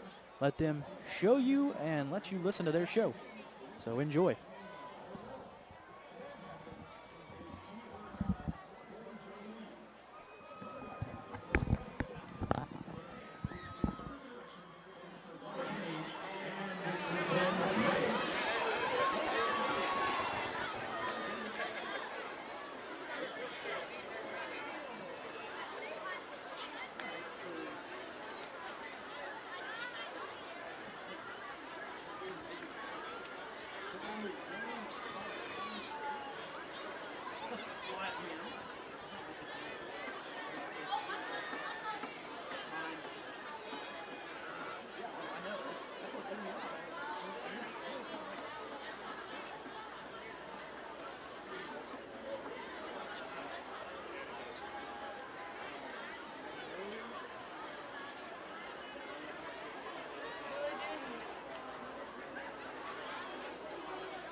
We can get a player up here. Ah, that's good stuff. All right, perfect. Prepare a Wiley Ballard graphic. Do you want me to start the stream?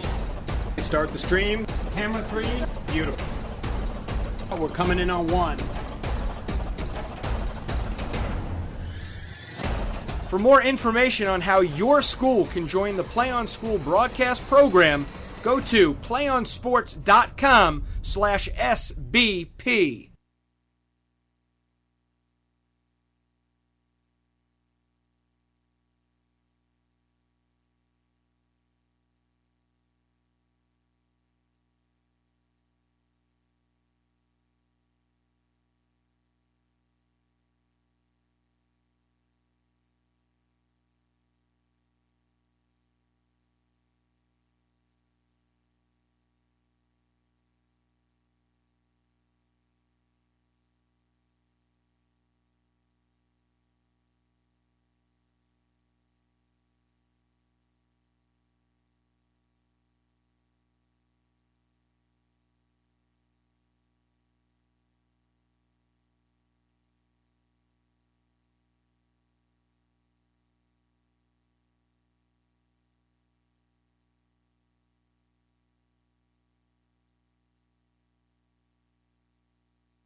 Welcome back out to Clay Stadium. Wade Smith alongside Jarrett Smith bringing you the McEachern Indians taking on the South Cobb Eagles. McEachern leads at halftime 13-7 over South Cobb. Been an interesting first half here. Lots of penalties on both sides of the football. Seeing the offenses moving backwards more than we have seen them going forward. Jarrett, what have you seen so far in the first half?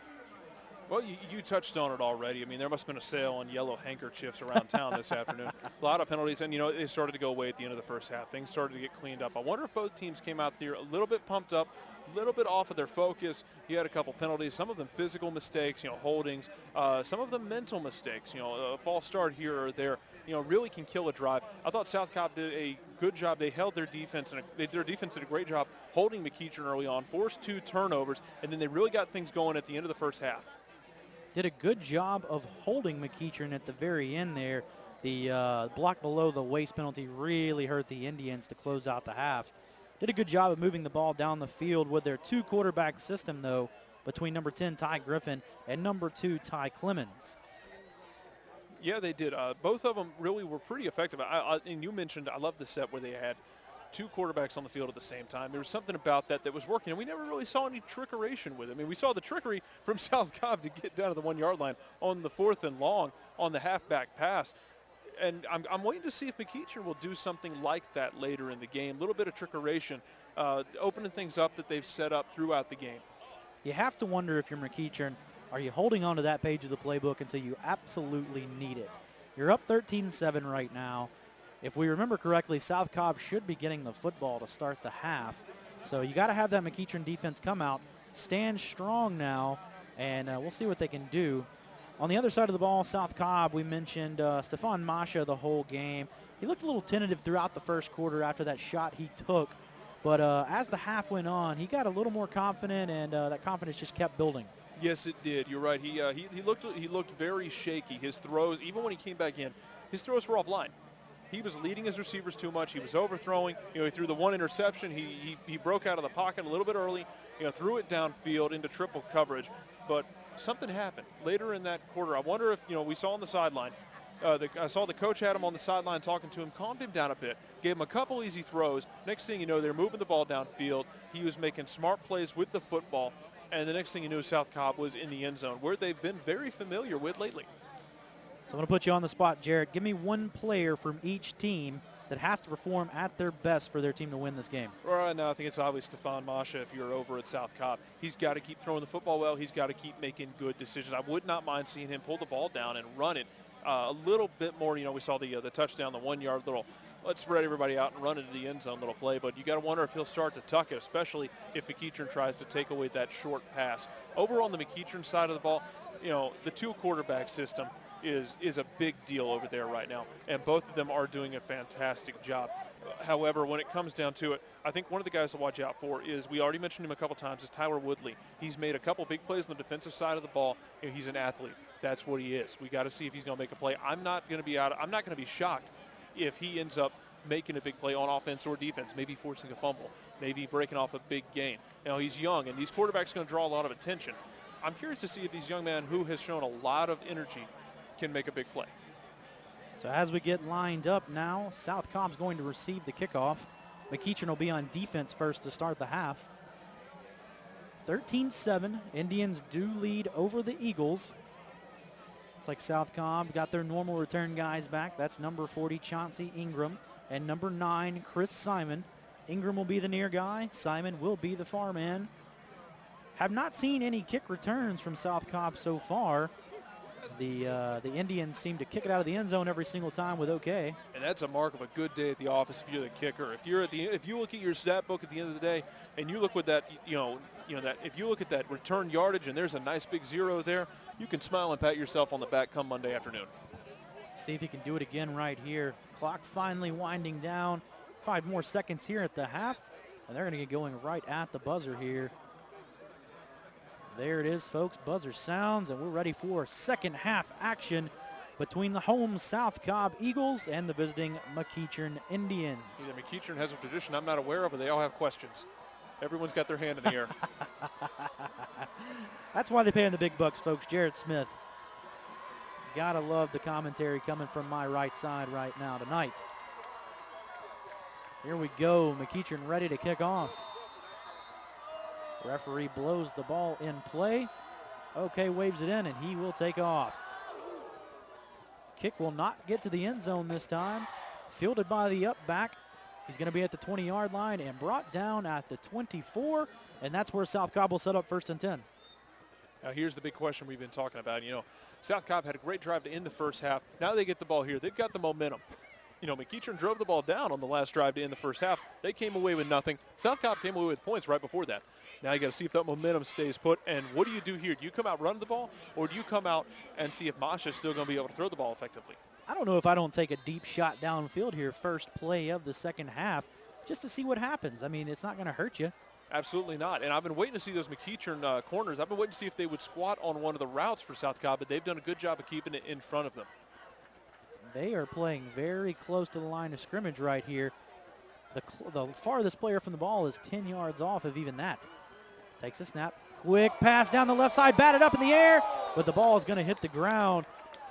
That was Tyler Woodley. What did you say? What did you say? Getting a big paw on the ball. I think he hit it a little bit too hard there. I think he heard us talking up here, and he wanted to make a good showing to start the half. Absolutely. That ball went about 15, 20 feet in the air when he pawed it. He didn't just knock it down. He swung it down like a volleyball coming over a net. It's one of those things where you throw it up to yourself and hope you can catch it.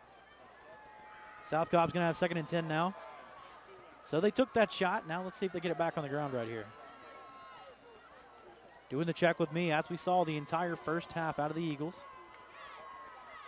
Masha lined up in the shotgun set. Ingram will be at the left side, and he'll come motioning through. Takes a snap, fakes the handoff to Ingram, throws it across the middle into 4. Oh, wow. There were 4 Indians there covering him. Lucky that one wasn't intercepted. Number 4, Glenn Frazier there getting his hand on it. 4 guys around him. You know, if you can't see the color of your man's jersey, you don't need to throw that pass. You know, he looked like he hesitated on that throw for a second. He should have double, triple guessed it in that case. You know, pulled that down, look a different direction there. Very lucky that Glenn Frazier did not pick that ball off. I think Glenn Frazier is the defensive name we've heard the most tonight. Great game out of him. I think you're right. You know, I mean, you don't always want to hear your secondary getting called a lot, but in his case, that's a good job. He's making a lot of great plays on the ball, and best thing is, he hasn't caused any flags that I'm aware of. He's stepping up, playing that strong safety, middle linebacker, hybrid type position you see in high school a lot from your athletes.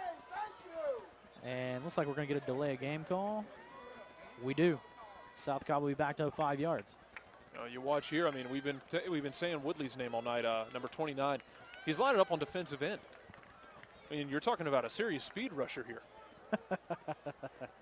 They have been playing that 3-4 style of defense. You always see a hybrid type guy playing that 4th lineman as more of a rush back type set. And then Devin Kirkland's there on the other side, number 9. He's already listed as a defensive end. You're looking at 2 potential speed rushers and kind of that amoebic look. Yeah. This is almost a rabbit set here. You get 2 guys on the speed rushers outside. 1 big nose guard, number 74 in there. Takes a snap, looking, has all day to throw. Finally gets it out and completes it across the middle. Good play there and a great catch by Chauncey Ingram.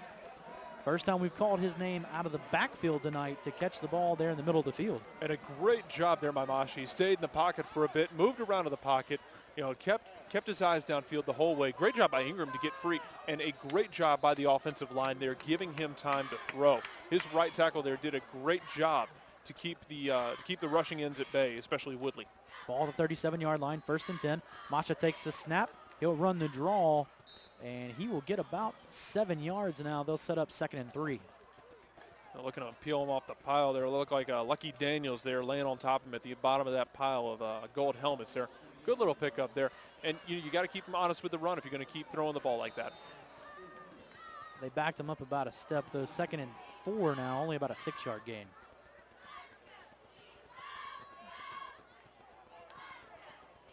Ingram motions through. He will get the ball on the left side, breaks the tackle, makes a spin move, makes another move. He's still on his feet. He's at the 30 and drug out of bounds. Looks about the 25-yard line. What a run there by Chauncey Ingram. And that's what we've been waiting to see from him all night.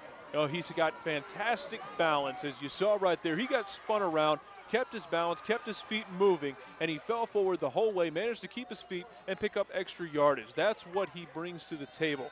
Quick and strong and a lot tougher than his size would lead you to believe. So 1st and 10 now from the 25. South Cobb doing a good job of driving the football. Crowd trying to get the defense into this one.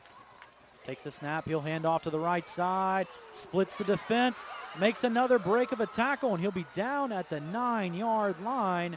Looks like that was number 11, Ryan Sumner, on the carry.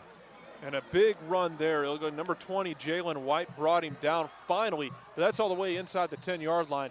And somebody coming up a little bit hurt there. Looks like Darius Thompson, number 22 for McEachern, limping a little bit. Now he's going to stay in the game. We're going to keep going. South Cobb not really slowing down at all. So 1st and goal now, just inside the 10-yard line. First drive of the second half here for South Cobb. Would be big to put up points right here. They could potentially take the lead. And if you're South Cobb, this is a dream opening so far to this drive. So he'll fake the handoff to the left side, takes it up the middle, going to get up to the 4-yard line, 2nd and goal. You know, it's funny, we mentioned it in the second quarter how that play, that little sweep, that little option sweep where he's been diving up the middle, it wasn't there. Then one play, it magically appeared, and it has been there since. You know, he might not be picking up 15, 20 yards a clip, but he's still picking up good yardage on it. 4 to 5 every carry on that is exactly the goal. If he can get 4 to 5 on that every time, they can drive this field no problem. And really wear down McEachern in the process. 2nd and goal, man in motion coming through, fakes the handoff, tries up the middle again. He'll only get about 2 this time, brought down between the 1 and 2 yard line. It's like Devin Kirkland makes the tackle. Big number 9 there. We mentioned him earlier, kind of a big speed rusher. Got some power behind him there, too. He pushed the lineman into the backfield, wrapped him up, and brought him down for a minimal pickup. 3rd and goal now. Huge play for both teams. South Cobb puts it in. They could take the lead. Now it's early. You go for it if you end up on 4th down here. I think you have to. Why not? You're on the 2 yard line here. If you don't get it, you force McEachern to go the length of the field with it. Takes the snap. Hands off to the left side, and he's going to walk into the end zone. Touchdown, South Cobb. Looks like there should have been a late flag there. No call on the face mask, but they don't mind. South Cobb now tied 13-13. Could take the lead with the extra point. I'll tell you what, you get a face mask. If you're the runner and you get face mask, if your feet end up in the end zone, you're a little less upset than you would have been otherwise. Oh, yeah. So South Cobb on the board again. Great first drive there for South Cobb if you're coming out of the locker room. That was exactly what they had to do. They threw the ball effectively. They ran the ball effectively. That big 3rd down conversion at 3rd and long. Now they get a chance to take the lead. Snap is back. Hold is good. Kick is up. And it's good. 14-13. South Cobb leading this one. What a surprise drive to start the half there for the Eagles. I'm starting to wonder, are we seeing, what are we seeing here? Are they figuring out McEachern? Or is the beast that has been rolling through most of Cobb County already this year, are they starting to wake up tonight? So we saw struggles the entire first half from both offenses. If McEachern comes out here on the first drive and just puts it down the throat of South Cobb, can South Cobb answer back again? I don't know. That's the thing I'm curious to see as we move forward tonight. I mean, they've had 2 great drives in a row there, and they've done a good job of running the ball, passing the ball. Masha looks like a different man than he did in the first quarter. He looks so composed right now. He looks like no matter the situation, he is completely in control, and he is totally comfortable with whatever is going on. I don't know what they gave him in the locker room, but I want some of that water. And now you really do shift all the pressure onto McEachern. Now you've shown them twice that you can go down the field and score on them, and you're going to ask them to come out and score now. And all of a sudden, McEachern's down. So back to return for McEachern. You got number 3, Ryan Sherman, number 7, Taj Griffin, and number 24, David Phillips. As you said before, with the 3-man return set back there, look for some trickery. Sky kick again. This one's a lot shorter. Return. He'll field it and just go down. Great play there. It's like that was number 50, the linebacker, Nick DeMassimo. And kind of I like the idea of the sky kick there. I really do. You're keeping the ball away from the big return men. You're putting the ball in the hands of someone who really is not probably trusted to put the ball in their hands. That was a dangerous sky kick right there, too, because that's a lot shorter than you usually see for the sky kick. Could have been an onside kick depth for it. Yeah, it really could have, and especially with those guys. They're not used to handling the ball like that. And as we mentioned earlier, the one on the sideline, if they think about it, that might be enough to cause problems. All right, back out at quarterback now, number 10, Ty Griffin. We'll see what happens with this set, 5-wide formation. Motioning a man through, that's your other quarterback, number 2, Clemens. Griffin's going to have the draw on the right side, breaks 2 tackles, breaks another. He'll be forced out of bounds, though, at the 49-yard line, just short of midfield. And they're going with that formation that has been so successful. 2 quarterbacks on the field, one of them in motion, and then, working it off to the weak side. Now, hey, they're coming out here trying to show that, hey, South Cobb might be scoring, but we can do it too. Remember, they are a controversial cut block call away from potentially having a bigger lead going into halftime. Could have had a 2-score lead going in. You are exactly right there. Now on the 49-yard line, 1st and 10. He takes the snap again, comes left this time, tries to stretch it out. Can't get to the sideline, though. Has his feet taken out from under him, and it's going to be 2nd and 5. Another number we've been calling again tonight. That's number 18, Jordan Harton, with a great tackle. The safety coming up, fighting off his block, did a great job of forcing the play to the outside, then grabbing by the shoestrings, bringing him down before he can turn the corner. 2 plays for Ty Griffin, and now Ty Clemens back in the ball game. Looks like number 14, Mike Sherman, in behind him. Pistol formation. Man in motion, that's number 19, Malik Williams. Takes the snap, does the fake, hands to the left side. Mike Sherman can't find anywhere to go. Might have picked up about a yard, 3rd and 4. And a big stand right there. That was Caldwell Avery, number 8, finishing off that play. A great job by the front line there by South Cobb, getting a push. The linebackers rolled over nicely. They got over there, kept him from the first down, and the safety came up and cleaned it up. That is exactly what you like to see. Power formation here. Ty Griffin in at quarterback, has Clemens to his left. He's just going to take the snap, take it up the middle, and he's got some room. Got the first down and more out to the 35-yard line. First down, Indians. File that under something I didn't expect to see right there. I was kind of curious. I saw them bunching up like that and looked and didn't see a punter back there for a punt protect formation. No, they just snapped to the quarterback, let him run it about 15 yards. That's a great power set right there. I'm not sure if I don't run that a few more times. Absolutely, especially down near the goal line. And guess what? They are. Here it is again. Griffin at quarterback. Takes a snap. He'll keep it. Oh, and he flipped through the inside. He's going to go untouched into the end zone. Touchdown, McEachern Indians, and they're back in the lead. Wow. Yeah, that's about all you can say. Well, they ran the same set. It was so successful, they ran it again. I'm like you. I thought I was fooled. I thought he had handed out all the backfield, and his wide receiver coming out of the backfield had plenty of room to move. Instead, he cut it up, and we saw that breakaway speed that is making him such a hot commodity on a national level right now. That play fake to Ty Clemens, the other quarterback. Looks like they're going to go for 2, and they're going to run the same formation. Why would you do anything different? Takes the snap, walks in.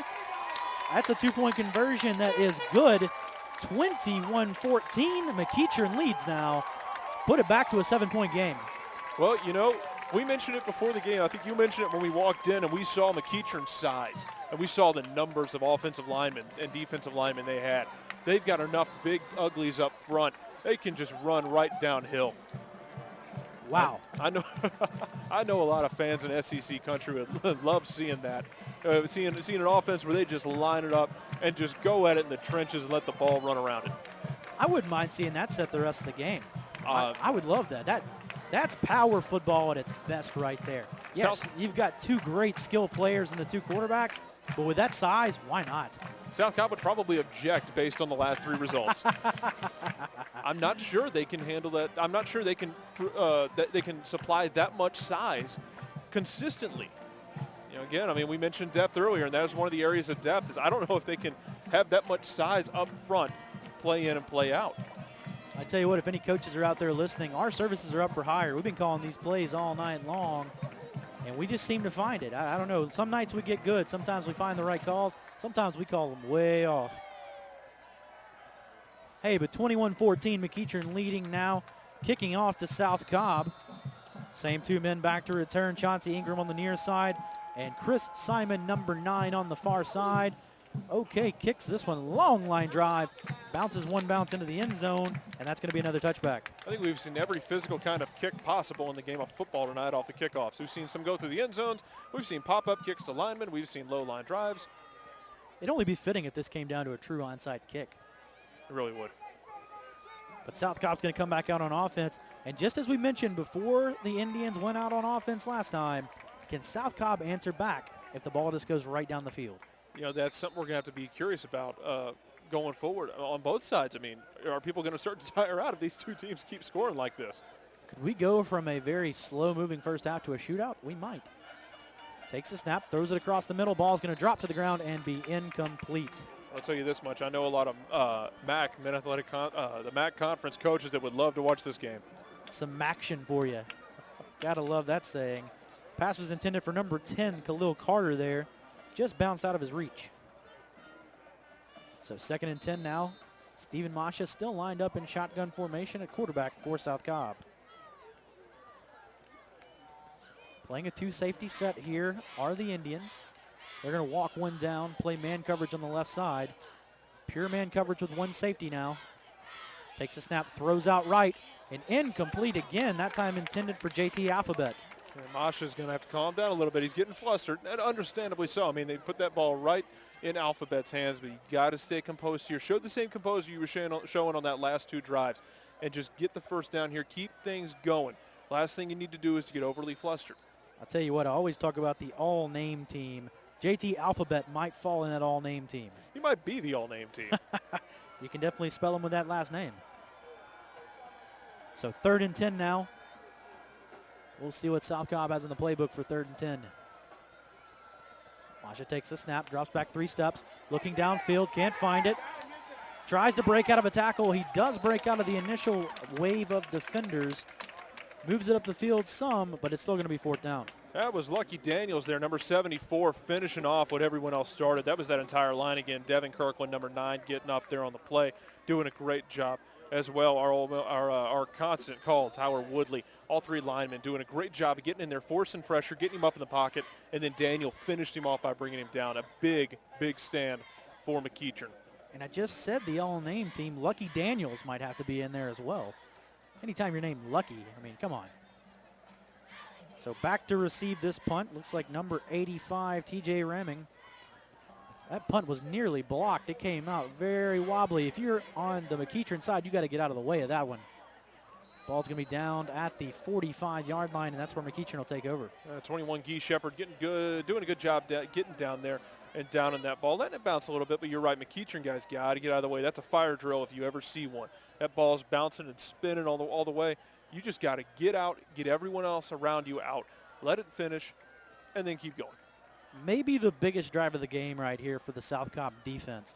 Really got to come out and stand up and make a stop right here. That might be a 2-way street. This is a pretty big drive for McEachern as well. They can open up a 2-score lead here and really try and put South Cobb on the ropes. It's early, but it's never too early to get up by 2 scores. Tyke Lemons at quarterback. Taj Griffin in the backfield behind him in the pistol set. Takes a snap, hands to Griffin on the left side. Griffin gets to the sideline, and he's going to get about an 8-yard gain before he's brought down. A 2nd and 2 now.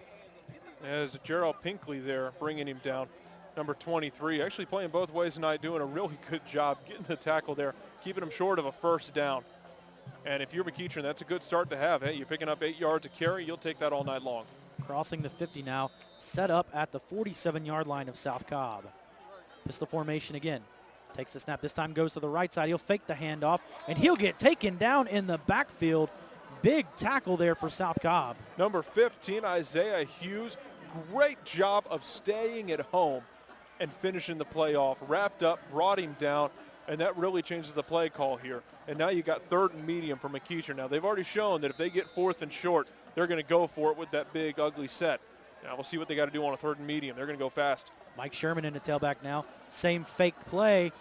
Takes it to the left side. He'll have the 1st down and pushed out of bounds just past the marker. They'll be at the 41-yard line, 1st and 10. Number 8, Avery Caldwell, one of the safeties up there again, making the tackle. And just got to him a little bit too late there. Good job by McEachern of sealing off that left-hand side as he started to run out there and got the 1st down. starting to see some tendencies now with this McEachern offense. Anytime that you have Clemens and Sherman in the backfield in that pistol set, look out for that fake draw play to the left side. And you're starting to wonder, do tendencies continue or do you play off of them later if you're McEachern? You have to wonder, because if I'm noticing, those coaches have to. Griffin fakes the handoff. He breaks the tackle for more. He's at the 10. The 5 looks back. No one home. Touchdown McEachern. And that's a 2-score lead for the Indians now. And that is a big touchdown for McEachern. You open up a 2-score lead, and just like that, we've still got 4.5 minutes left here in the third quarter. And you've opened up a 2-score lead. You've had 3 scores. You've got 2 of them in this quarter. And your quarterback is running wild right now. And your line is doing a great job of opening holes that you and I can run through. And those are big holes. Those are big holes. If you can run through them at 6'5", and I can as the big guy I am, those are big holes. So McEachern takes the 2-score lead now. 27-14. It could be 28 pending the extra point. Snap is back. Hold is good. Kick is up. 28-14, McEachern leads, and their offense has not even been slowed down here in the second half. No, it hasn't. It's really adjusted quite beautifully. You know, they were a little bit slow early on tonight. Both teams struggled. McEachern made a couple mistakes, a couple turnovers, but they've done a great job of coming out in the second half, executing their game plan, adapting to what South Cobb is giving them.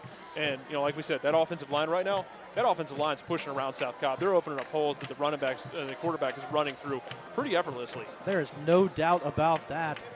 Okay, will come out to kick for McEachern again. We'll see if he can put it back in the back of the end zone one more time. He's done it all night so far. And probably going to have your same return men out there, Ingram and Chris Simon. And you can just feel the mood shifting in the stadium right now. You know, even when South Cobb was only down by 7 a moment ago and they had the ball again, they had that feeling like, let's just go get another one. Let's just keep going. Right now, though, if you're South Cobb, you got to be in damage control, try and claw your way back in here. You were down by 2 scores earlier in this game. You got to get back in it again. Got to come back right here. The McEachern crowd is very into the action. Hear that band up and rumbling, playing the fight song, getting at it right now. 28-14, the Indians lead. And as we said, Ingram and Simon back to return. We'll see if OK can put it back through the end zone one more time. Here's the kick. Long, high kick. It's going to be fielded short of the end zone, and that's Simon. He'll have it now. He'll break up to the 20-yard line, and that's where he's going to be brought down. Official spot between the 20 and 21-yard line, 1st and 10. That's the first one he had put through the end zone, and, you know, still ends up about the same spot around the 20-yard line. But now here's the big test. McEachern's defense is going to go out there looking to absolutely bend South Cobb to their will. Question is South Cobb going to be able to come out and punch him in the mouth? What do you do if you're South Cobb from here? South Cobb, you've got to get that ground game going again. Get some Absolutely. clock moving. Try to burn some time of possession. Give your defense a rest. You can't put the defense right back out there in 3 plays and a punt. And I'm starting to look for something like a slug or a hitch and go from South Cobb.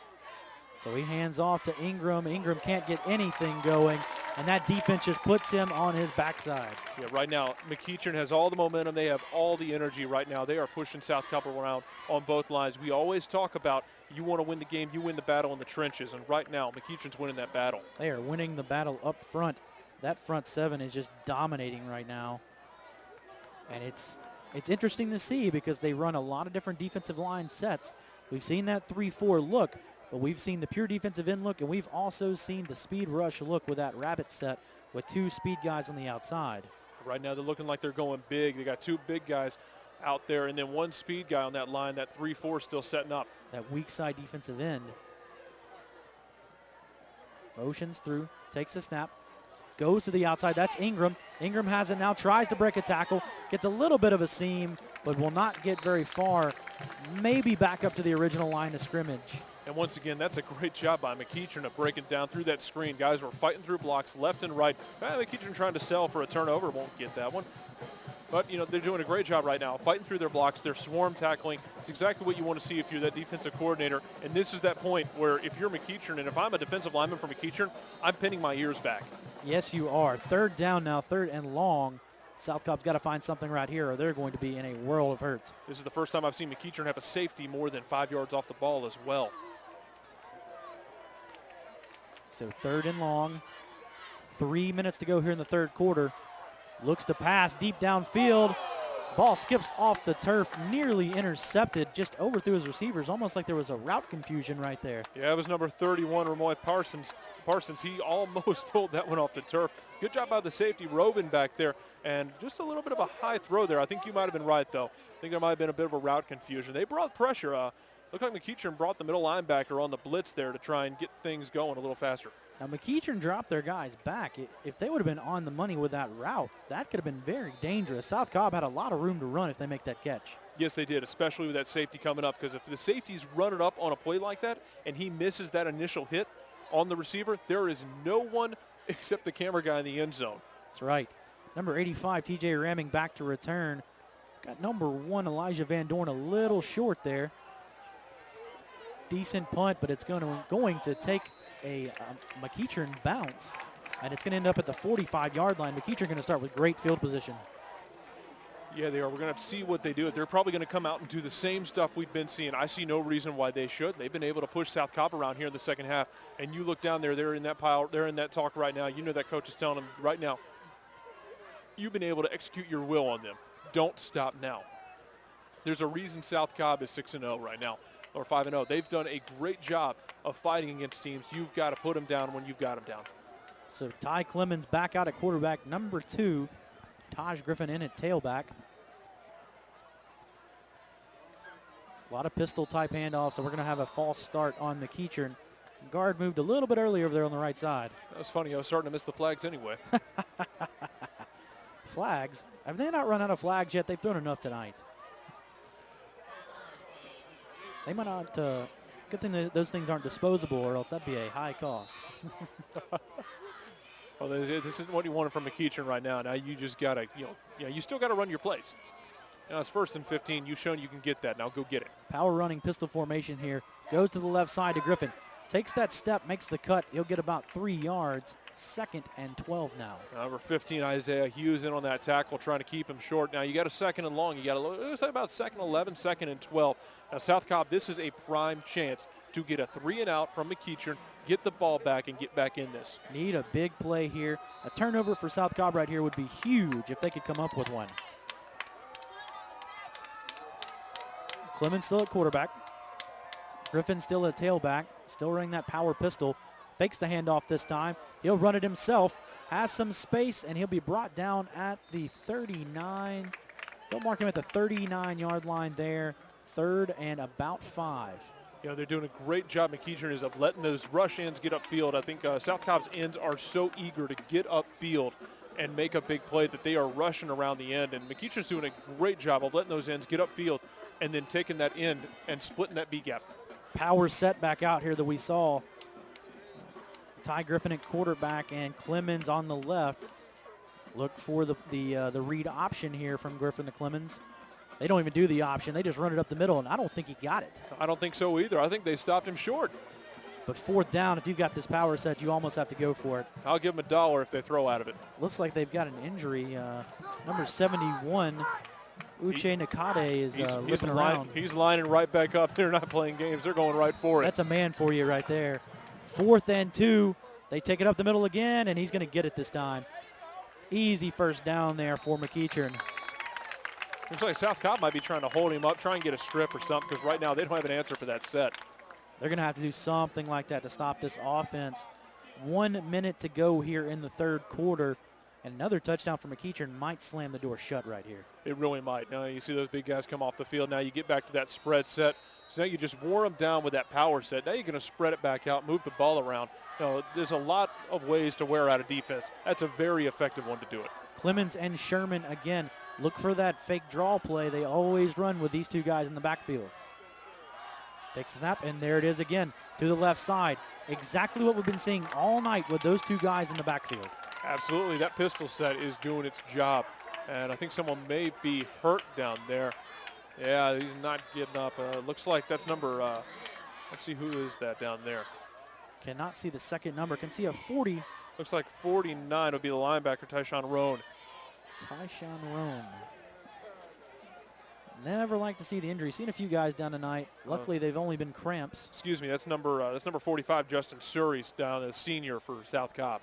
Some of these uniforms are tough to see out here with the dual colors. The orange with the blue numbers going here. Absolutely. Seen some tough uniforms all year out of a lot of teams. Had one early on in the season that was blue with blue, so that was even tougher. But injury timeout here on the field. 42 seconds to go in the third quarter. McEachern leads 28-14. We're going to take a quick break with them here on Friday Night Football on PlayOnSports.com.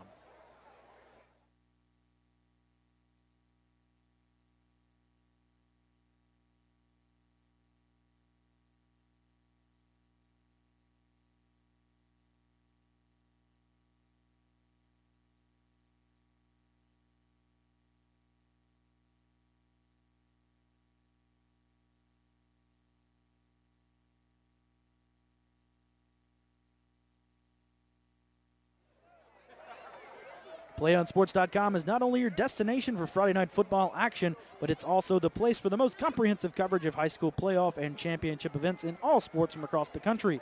PlayOnSports.com, high school sports lives here. Back out to action here, 40 seconds to go in the third quarter. Clemens in at quarterback, takes the snap, drops back, throws the fade to the corner. Receiver can't catch up to it, just overthrown. Great idea there. You've been working that short route, working that running game. Why not take a shot downfield? No shame in that. Number 21 there on the receiving end, just out of his reach. So 31 seconds to go now in the third quarter. Short third down. Looks like Griffin coming back into the ball game.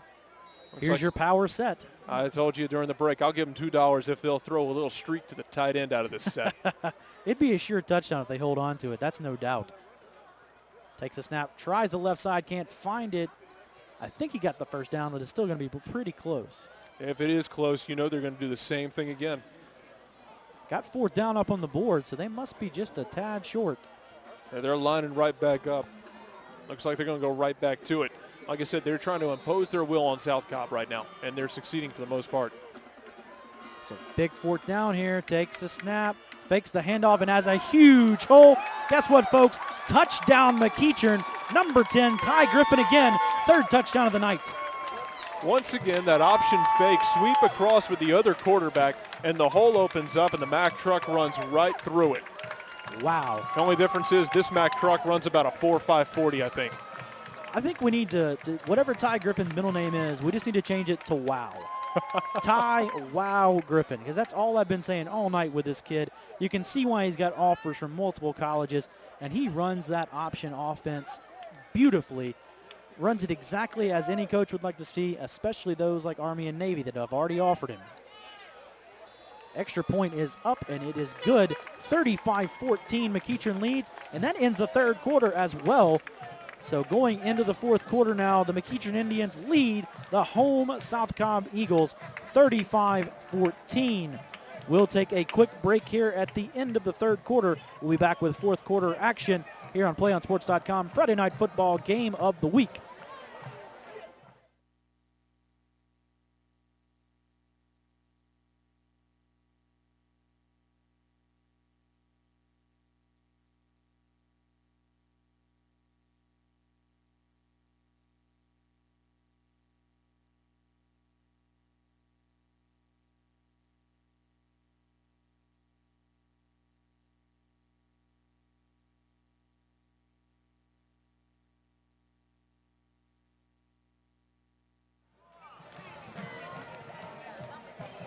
Stay tuned for the PlayOnSports.com post-game show where we will select our player of the game as well wrap up all the action from this ball game. That's coming up following the game on your destination for high school sports, PlayOnSports.com. Welcome back out to Clay Stadium. Fourth quarter action here between South Cobb and McEachern. Wade Smith alongside, did it again, Jarrett Smith. I always forget that. I don't know why I do it. Same last name, I only have to remember one word, and I can't do it. Hopefully Jarrett will forgive me later on in the game. No harm, no foul. So South Cobb will take the return now at the 10-yard line. Not going to get very far, though. Saw a few helmet pop-ups there. He followed through. I don't know how he got up to the 27. He got hit first at the 17 and somehow drove 10 more yards. Well, you know, we talked about him during the pregame. Chauncey Ingram does a great job of moving the ball downfield, and he does a great job of keeping his head down and falling forward. I know what it is, Jarrett. I keep wanting to say Jarrett's stepping in tonight for R.J. Lewis, my usual color guy up here in the booth. R.J.'s getting married this weekend, so I keep thinking about R.J. That's what it is. Big congratulations to R.J. Lewis this weekend. Hear Jarrett come on to the broadcast a few more times this year, later on in the year as well. So welcome out Jarrett Smith with me. Fourth quarter action now. South Cobb hands off to the right side. Big hole. He's at the 40-yard line. Breaks the tackle down at the 45-yard line. One of the best runs we've seen out of Chauncey Ingram all night. It is. That's exactly what South Cobb needs. They need a shot in the arm, and they need it quickly. They need quick scores. I mean, these are 12-minute quarters, and they're not out of it. They're not out of it, indeed. It's going to be a tough road to hoe, though. 11:40 to go in this one, and they're down 3 scores, and they're primarily running offense. Absolutely, but they've got the skill players to get this done. They got to move quickly. They have the skill, but do they have the depth up against this huge McEachern team? So takes the snap, fakes the handoff to Ingram. He'll run it up the middle this time, down at the 49-yard line. So that's going to be 2nd and 6 now.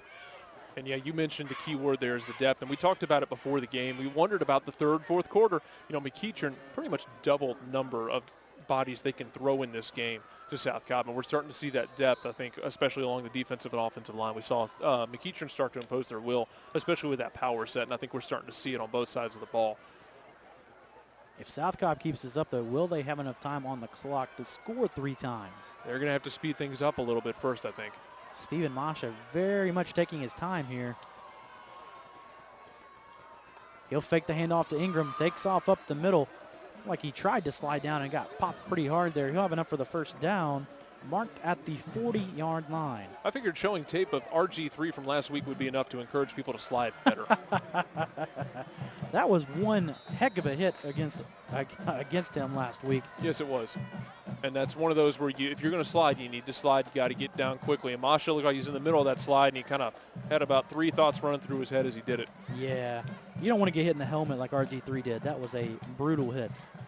It was legal, but it was brutal. So they'll take the snap. Hand off to the right side this time. Tries to juke to the outside. That's Ryan Sumner. Called his name on the wide receiver around a few times tonight. Yeah, they've been running those plays a lot. Everybody's been in motion. They're still trying to spread out McEachern. And McEachern's done a really good job of tackling and keeping the play in front of them. You know, you've seen a couple plays now, especially that kickoff, the play just a moment ago with Ingram, where he's been able to break a tackle and keep fighting.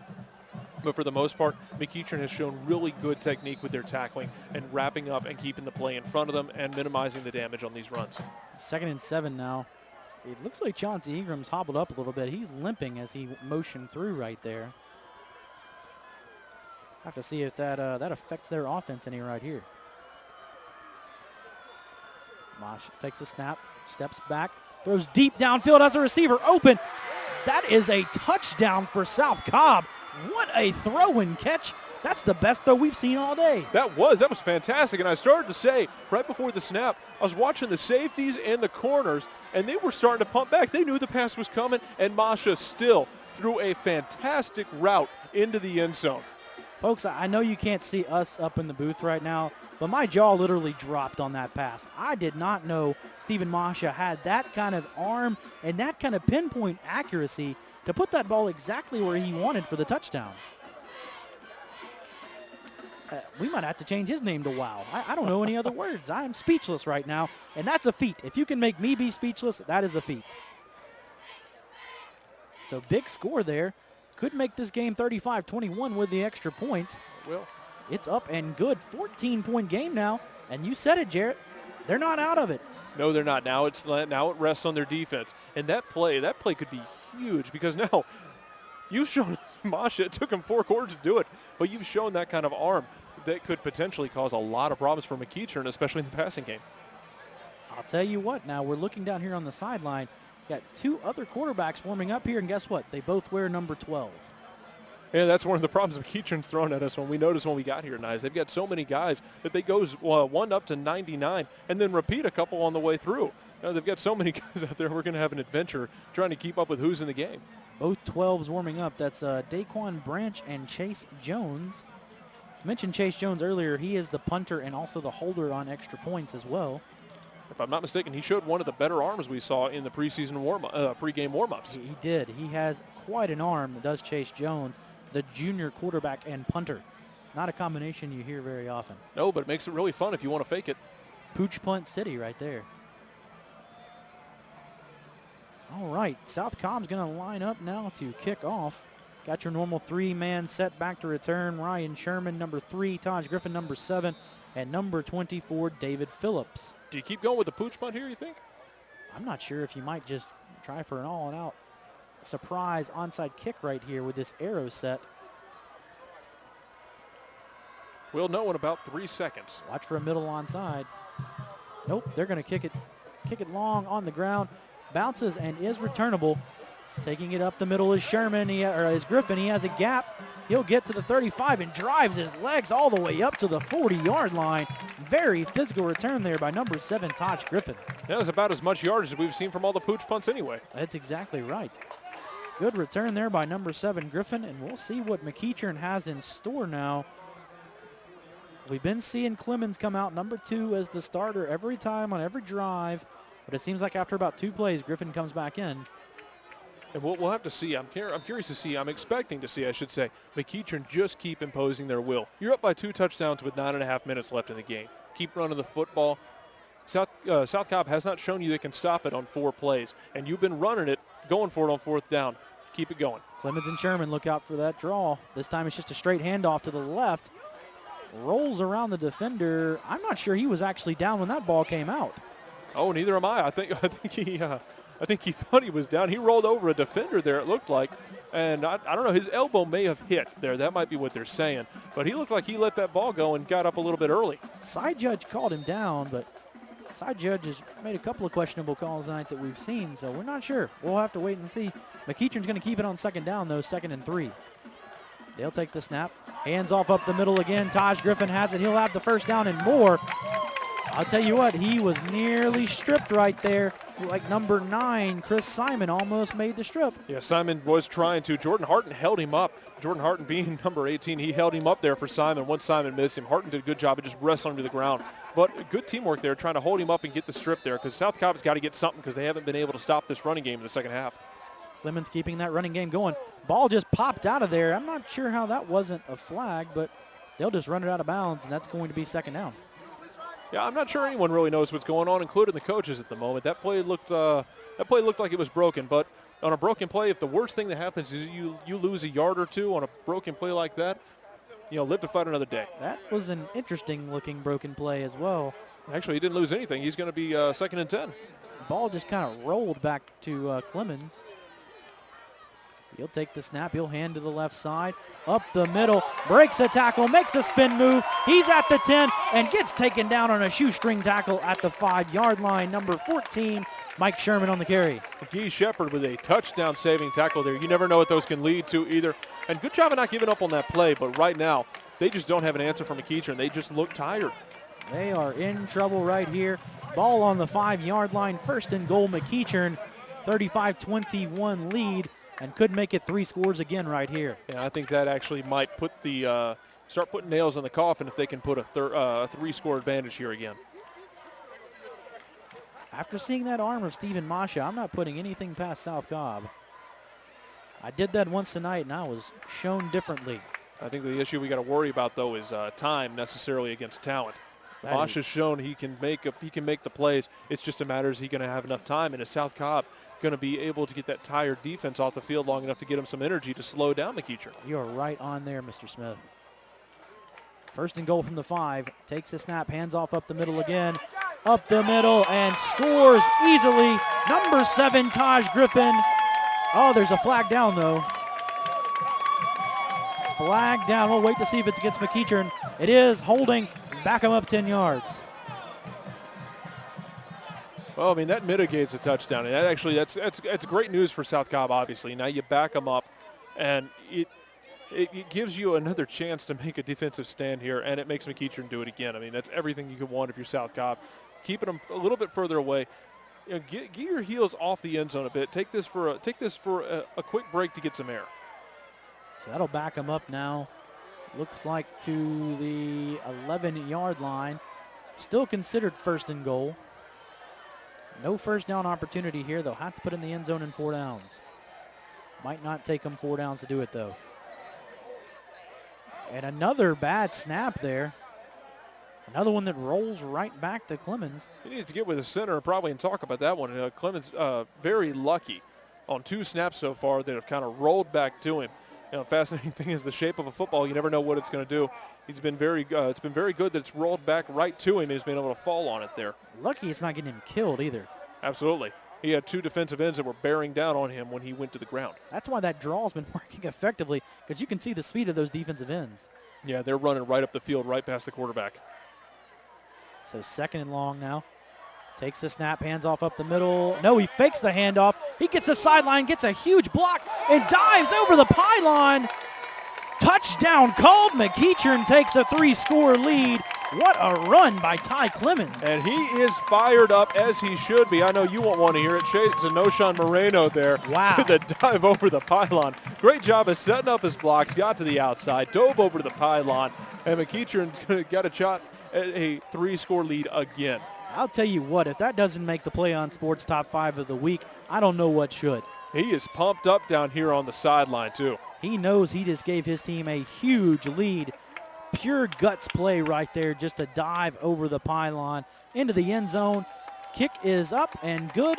42-21. The Indians of McEachern lead the Eagles of South Cobb. 7:32 to go in this one. As you said, that might be all she wrote for South Cobb. Have to see if the arm of Stephen Masha can help him come back. But down 3 scores with 7.5 to go. It might take touchdowns and onside kicks, and you cannot rely on the defense. No, not right now. And, it's not a knock on South Cobb's defense. They've played just absolutely beautifully for most of this game. The first half, they were forcing turnovers. They did a fantastic job of holding strong. And I think it's just them wearing down. I think both defenses got a little bit tired at the end of the first half. The difference being, once again, McEachern's got so much depth. They can rotate guys in and out, keeping guys fresh. And with South Cobb especially coming up here with 7 minutes left, you start really limiting yourself on what you can do when you're trying to score quickly, and that really could play into McEachern's hands defensively, trying to force mistakes. So South Cobb going to have a new return guy back there. Looks like number 12, Jeremiah Alphabet, is going to be on the near side, and Chauncey Ingram's going to be on the far side, number 40. See if Mr. Alphabet can get a return right here. If OK can give him a kick to him. Kick is up, and it will be returnable. Oh, he let it bounce, and it's going to go out of bounds at the 2-yard line. Was it touched, though? It was not. The ball's going to come all the way out to the 40-yard line now. We might have a riot on our hands. And I don't like where we're sitting for it to be a riot either. We're right in the middle of the action tonight, folks. Right in the heart of the McEachern crowd. And that was a really risky play. I mean, I understand if it works out here and they get the ball at the 30, 40-yard line, that's great for South Cobb. That's a risky play to make. You got to come up and make that catch because there's no telling how that ball is going to bounce. Wow, that was close right there. I'm not sure if he didn't just misjudge it and it went out of bounds. He may have, and I thought he touched it thinking, oh, that's exactly what they did not need, was starting at the 2-yard line with McEachern, is going to be pinning their ears back. And now their safety is starting to pump back deep, starting to protect against that deep pass now that Masha has shown he can throw it. He definitely has shown that threat. 1st and 10 from the 35-yard line. South Cobb takes over. 7.5 to go in this one. Down 3 scores. They're going to have to put it in the air if they want to come back. Masha takes the snap. He'll immediately look to the right side. Solid pass. Hit his receiver right in the hands, but had no time to catch it there. No, that was Christian Wade, too, with a great hit. Number 53, the junior linebacker. Second that ball hit his hands, he wrapped him up and pulled him to the ground, knocked the ball out. Fantastic job. Number 10, Khalil Carter there on the attempt. Just bounced right out of his hands. Like we said, right now that playbook's getting a little bit smaller, unfortunately, for South Cobb because they've got to score. They've got to score quickly, and McEachern's going to try and keep everything in front of them now. Got to keep that clock from moving. Keep it stopped as long as possible if you are South Cobb. They'll take the snap. He'll hand to the left side, trying to stretch it out. Going to get about 8 yards. Should set up a short 3rd and 2. Yeah, and you got to wonder how fast is South Cobb going to move here, because he's looking for the play on the sideline right now. Everybody's getting lined up. You got to wonder how fast everything is going to move for South Cobb going forward. So as we said, 3rd and 2, 7 minutes to go in this one. Going to really have to speed it up here if he wants to do something. Absolutely. That's what I think that's kind of the concern right now. The coaches look like they want him to speed it up. At this point, you have to know if they do score, they're going onside kicks. They cannot let that defense get back out there again. Takes the snap. He gets tripped up. We'll have to wait and see where they spot the football. It's right on the marker. I'm not sure if he's going to have it. We may have to get a measurement on that one, depending on how they spot this. And sitting right here, looking at the marker, he looks to be a little bit short. Couple of inches short, which is going to keep the clock moving. This clock keeps moving, too, while the refs are making a decision, just killing the clock here for South Cobb. And they gave him the first down. So, yes, the clock does stop to move the chains, but about 25 seconds ran off right there as the officials made that call. So really not a lot gained from that. And now the clock moving again, and they still don't have the play in. This is just an issue with efficiency right now for South Cobb. I'm not sure they know what they're planning to do yet. They've got to get things going if they're going to make a play at this. No efficiency at all right now. Clock ticking under 6 minutes now. It took 30 seconds to get that play called.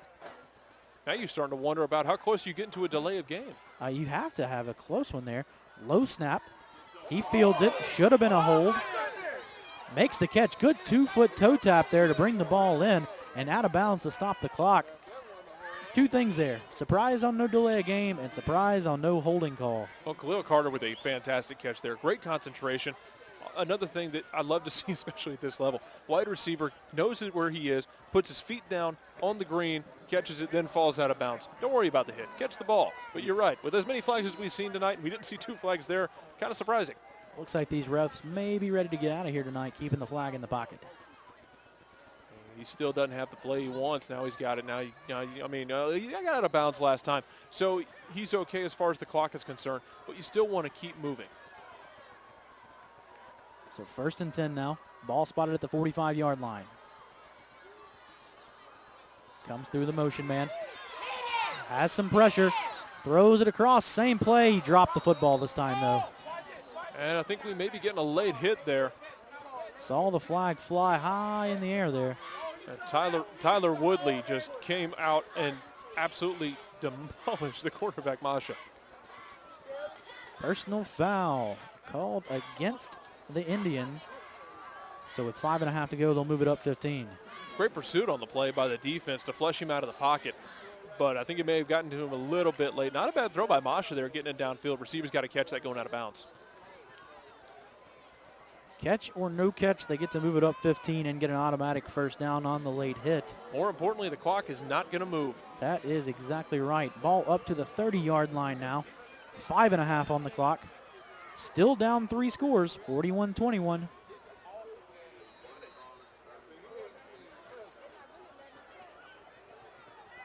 Masha lined up in shotgun, as we've seen all night. Receiver comes through, gets the handoff, trying to stretch it outside. He'll get near the marker. I'm not sure if he got enough for the first down or not right there. That was number 11, Ryan Sumner, on the carry. Been the specialist on that end around play.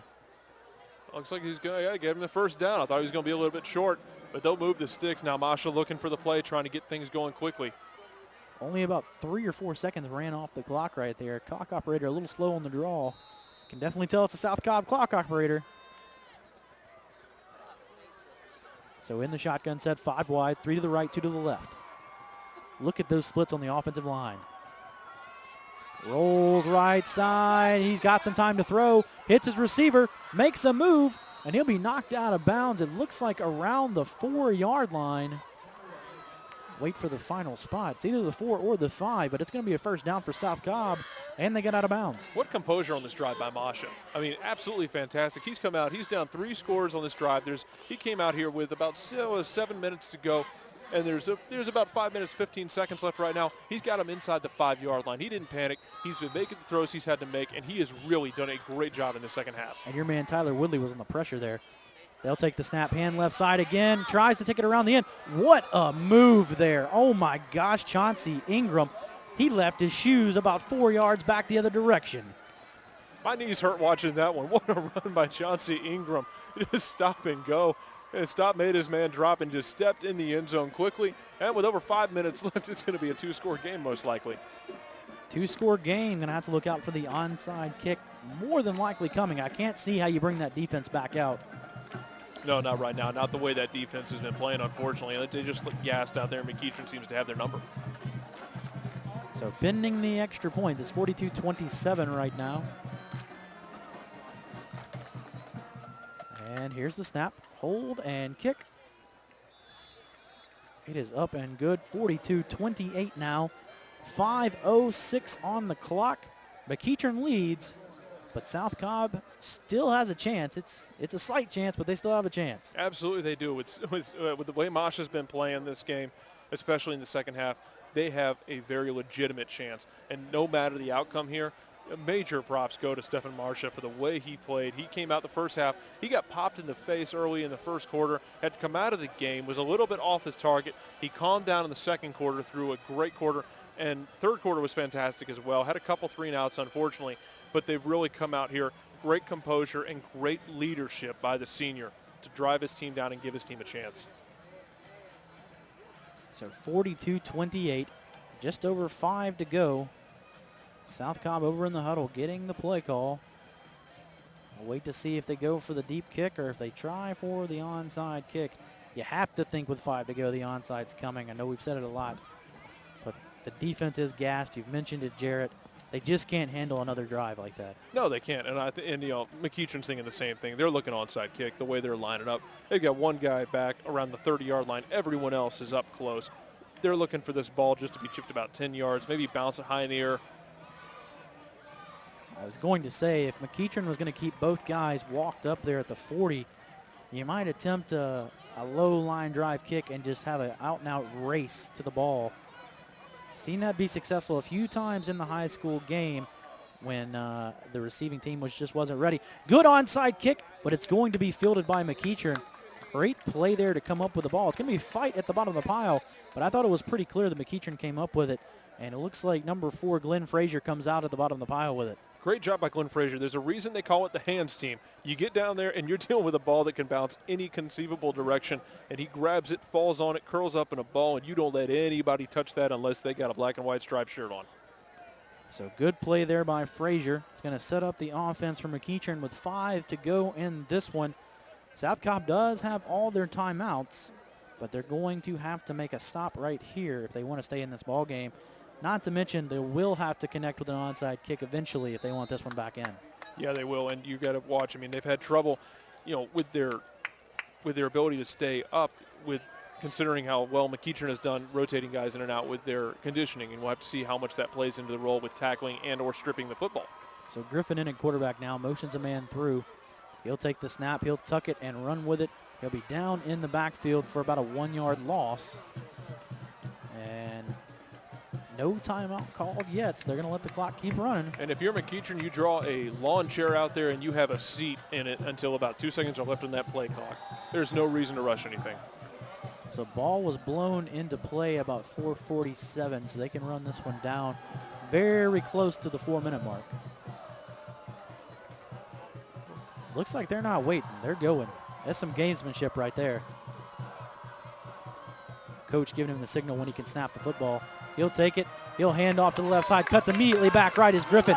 Griffin's got some space. He's at the 30. He's at the 20, the 10, the 5. Touchdown, McEachern.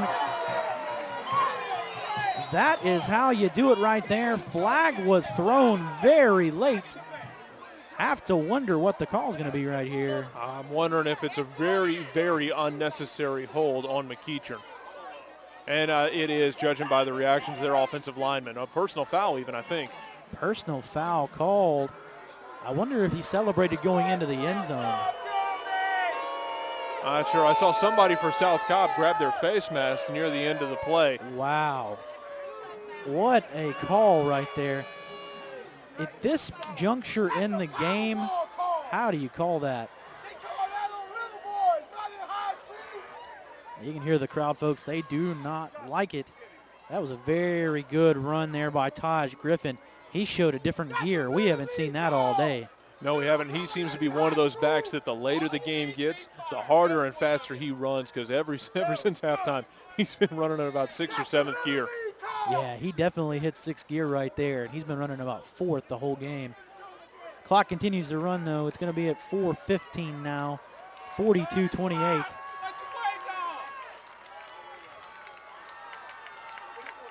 Still have Griffin in the backfield. He'll take the snap. He'll hand off to Griffin again. This time spins down. Going to be about a 1-yard loss now, 2nd and 11. Avery Caldwell, number 8, doing a great job shooting out of the safety position and shooting up through the gap there, wrapping him up, bringing him down, and keep him down back. I mean, you know, you're down. They're down inside the red zone. You got to step up and make a stop if you're South Cobb. You've been given new hope and new life with that personal foul penalty. You got to do something with it. So clock under 4 minutes now, running about 3:45. McEachern comes back out. Going to have Griffin at quarterback and Griffin at running back. 10 and 7, Ty and Taj. One receiver to each side, tied in on each side as well. Pistol formation, takes the snap, fakes the handoff, coming way into the backfield, and ball nearly got knocked out. Stayed just in McEachern's hands, but a great play by South Cobb. Absolutely. It looked like Orphe Moonbrook made a great play to get in the backfield there, put his hands up to keep the throw from getting off, and very, very, very lucky by McEachern that ball was not fumbled, because that ball's fumbled. There's 3 guys standing right there who'd love to pick it up and still be running. That's a different game if that's a fumble. Absolutely, with 3.5 minutes to go. They will take a timeout now. Long 3rd down play coming from McEachern. Good timeout call by South Cobb. They're going to have to come up with a stop right here, though. Yeah, and if they can keep pressuring like that, try and force a turnover would change the complexion of this game completely, especially if you can pick it up and run with it, because I tell you what, if he had put that ball on the ground, it'd still be running halfway to Hiram right now. It'd be a 7-point ball game is what it would be with 3 minutes to go. So if you're McEachern right here, long 3rd down play, what are you calling if you're coach? Something easy, something safe. You don't want to turn the ball over. That's the last thing you need, because right now, you know, you not getting a 1st down is not going to beat you. You've got a field goal kicker. We haven't seen what kind of range he has, but I would not mind a safe run. If you get the 1st down or a touchdown, fantastic. If you don't, then you can either run the ball again or you can kick it. Either way, you're burning a lot of time on the clock, and you're making life a lot harder for South Cobb. Well, the last thing I'd expect to see is a pass, honestly. This is a big game, folks, in Region 4 6A. McEachern's currently 2-0 in the region. South Cobb is 3-0, so this will go a long way in determining your region winner this season. Go ahead. You know, we mentioned it before the game. McEachern might have lost 2 games, but they were 2 hard-fought games against great opponents. They've shown a lot of heart here tonight, and they've shown why they're undefeated otherwise. Power set. They'll take the snap, runs up the middle, and will go down right there. Look for South Cobb to maybe take another timeout, slow down the clock here, and they're going to let it run. Yeah, I'm really surprised we didn't see that sweep option out of that formation, because 2 or 3 times now we've seen gaping holes out of it. 4th down, and they're going to go for it. Or they're going to let it run down and take a timeout. I think that might be what they're about to do. With the way that Griffin is just standing over there, I tell you what, if I'm South Cobb, I'll better be ready, because if that center's down, they could snap it to one of those other players. Seen a couple of trick plays tonight. Saw the double pass earlier on in the game from South Cobb that led to the touchdown. Timeout called by McEachern. 4th down, 2.5 minutes to go in this one. If you're McEachern, do you take the field goal here, or do you just try to run out some more clock? You know, I'm not sure in this situation. I mean, if your field goal kicker is good enough, I actually wouldn't mind taking the points. I think a 17-point lead at this point might actually drive the final nail in the coffin. You could go for it here, especially with that running game and that power set. There's no telling what could happen if you run that sweep option we've been seeing with both quarterbacks on the field. Remember, you can drive a Mack truck through the hole they've been getting. South Cobb's done a great job, though, of standing up here. You know, they gave up the touchdown and got called back because of the penalty. And, you know, they could have laid down there. And they could have let McEachern run the ball right back in the end zone, but they did a fantastic job of stepping up. They got pressure, almost forced a fumble when they got that sack. A lot of credit to the South Cobb defense for standing strong here after getting pushed around for most of the second half. Looking for the kicker on the sideline, Dennis Dominguez. He may be in that huddle out on the field right now. Tough to tell with all those bodies out there. It looks like both quarterbacks going to come out in that power set. No field goal this time. Oh, they're not even going to use the power set, it looks like. Wow. So 4th and long. They're going to, looks like another timeout's going to be called, and it's going to be by McEachern again. Maybe looking to see if they're going to catch South Cobb in a field goal block type set. May just not like the matchup they had going on there. I think you're right. They may have been looking for something. One of those situations where go out there. If it's not there, call the timeout. Don't worry about it. We'll figure it out. So 2:38 to go now. 4th down for McEachern. Looks like they're keeping the same set out there right now. Not anyone new walking out into the huddle. No, I don't see the kicker anywhere nearby. I don't even see the kicker on the sideline right now. Neither do I.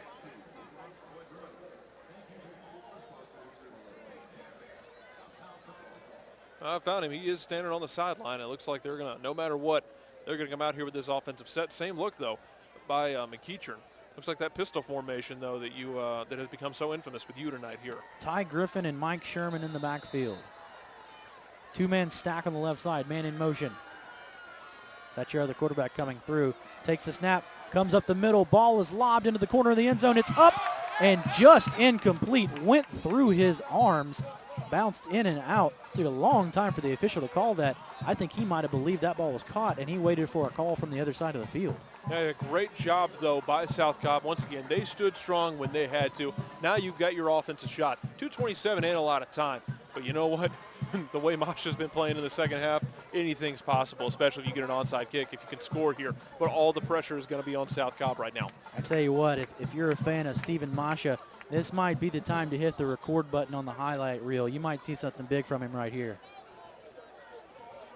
He made the huge pass earlier on in the game for about a 45-yard touchdown. See if he's got another couple of those in the tank tonight. Ingram in motion, comes through. He hands off to him. He has room on the right side, and he did not go towards out of bounds. He will get the first down. Clock just now stops at 2:18 as they're going to move the chains. Going to have to get lined up. Going to have to move a lot quicker than they're used to if you're Masha.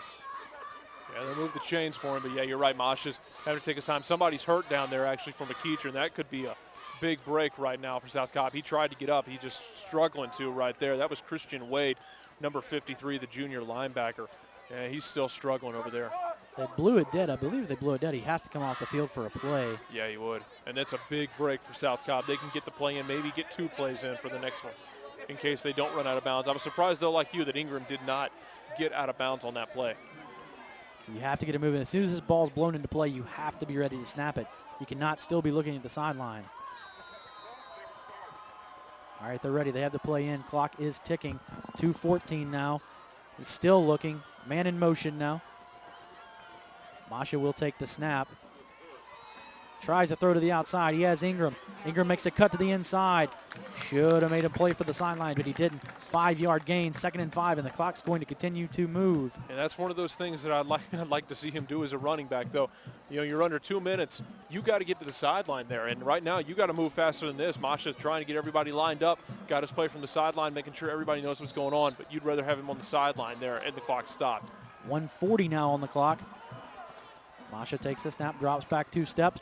Ball is thrown, and they're going to call it a catch on the 50-yard line. That will stop the clock for the first down. 1:33 to go now. Very lucky. Jawan Holt, number 40, the junior defensive back from McEachern there, did not pick that ball off. Looked like he slipped coming out of his break there. He squatted on that route. If he'd picked that ball off, he'd still be running the other direction. 1:30 now, takes the snap.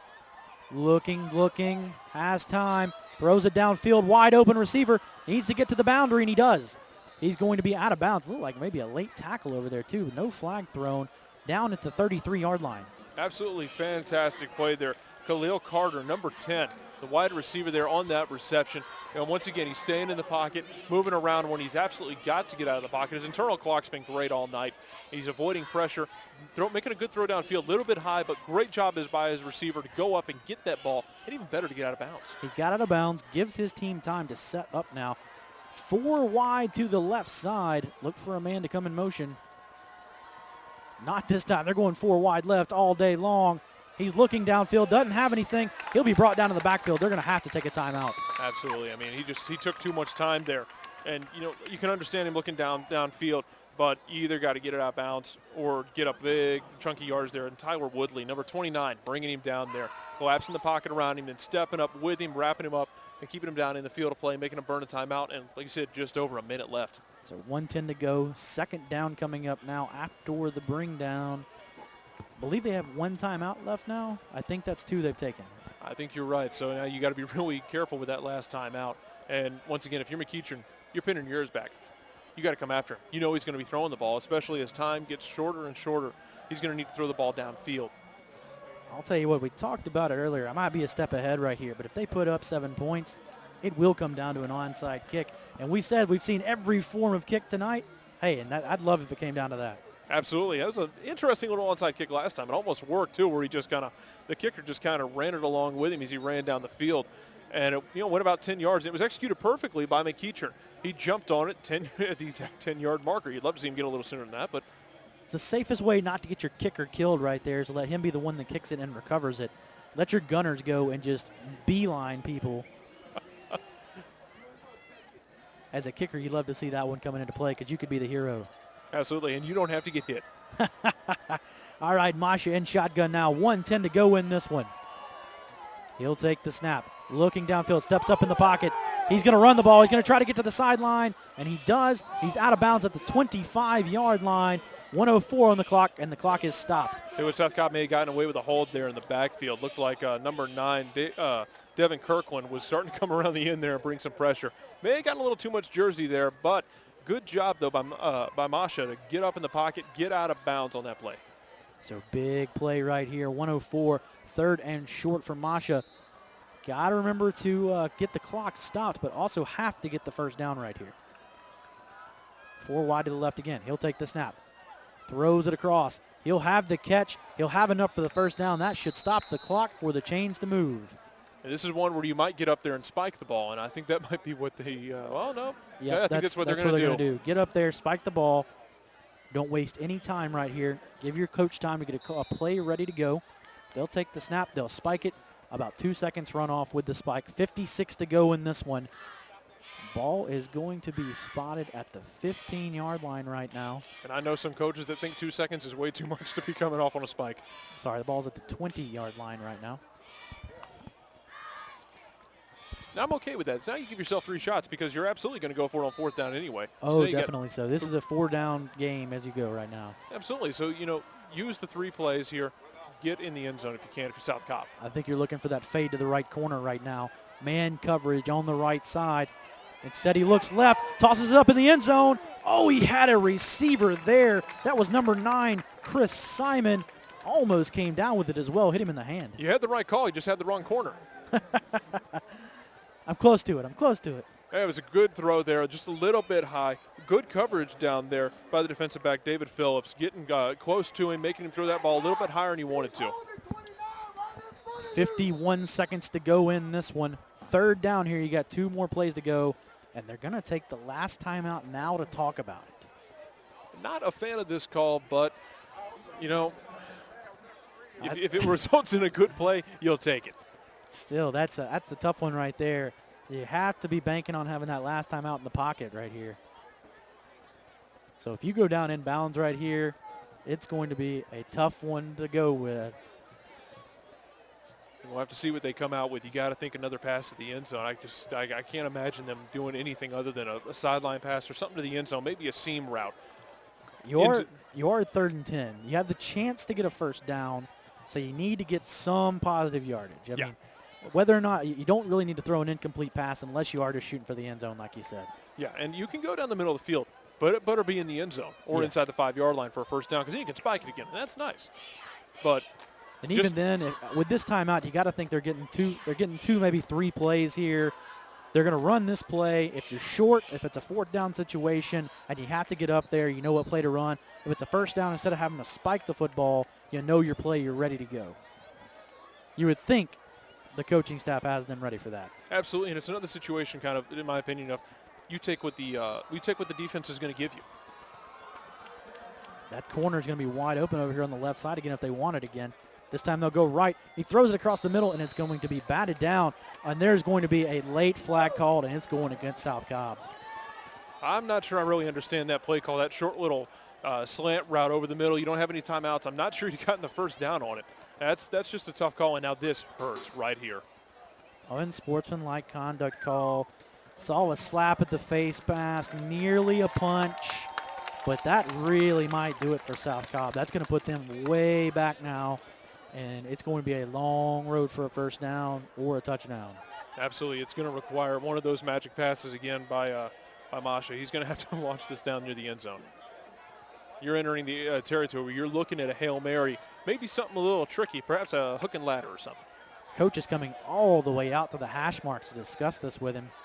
I don't know if he's just wanting the number so he'll be able to discipline him on Monday or if he's asking for an explanation.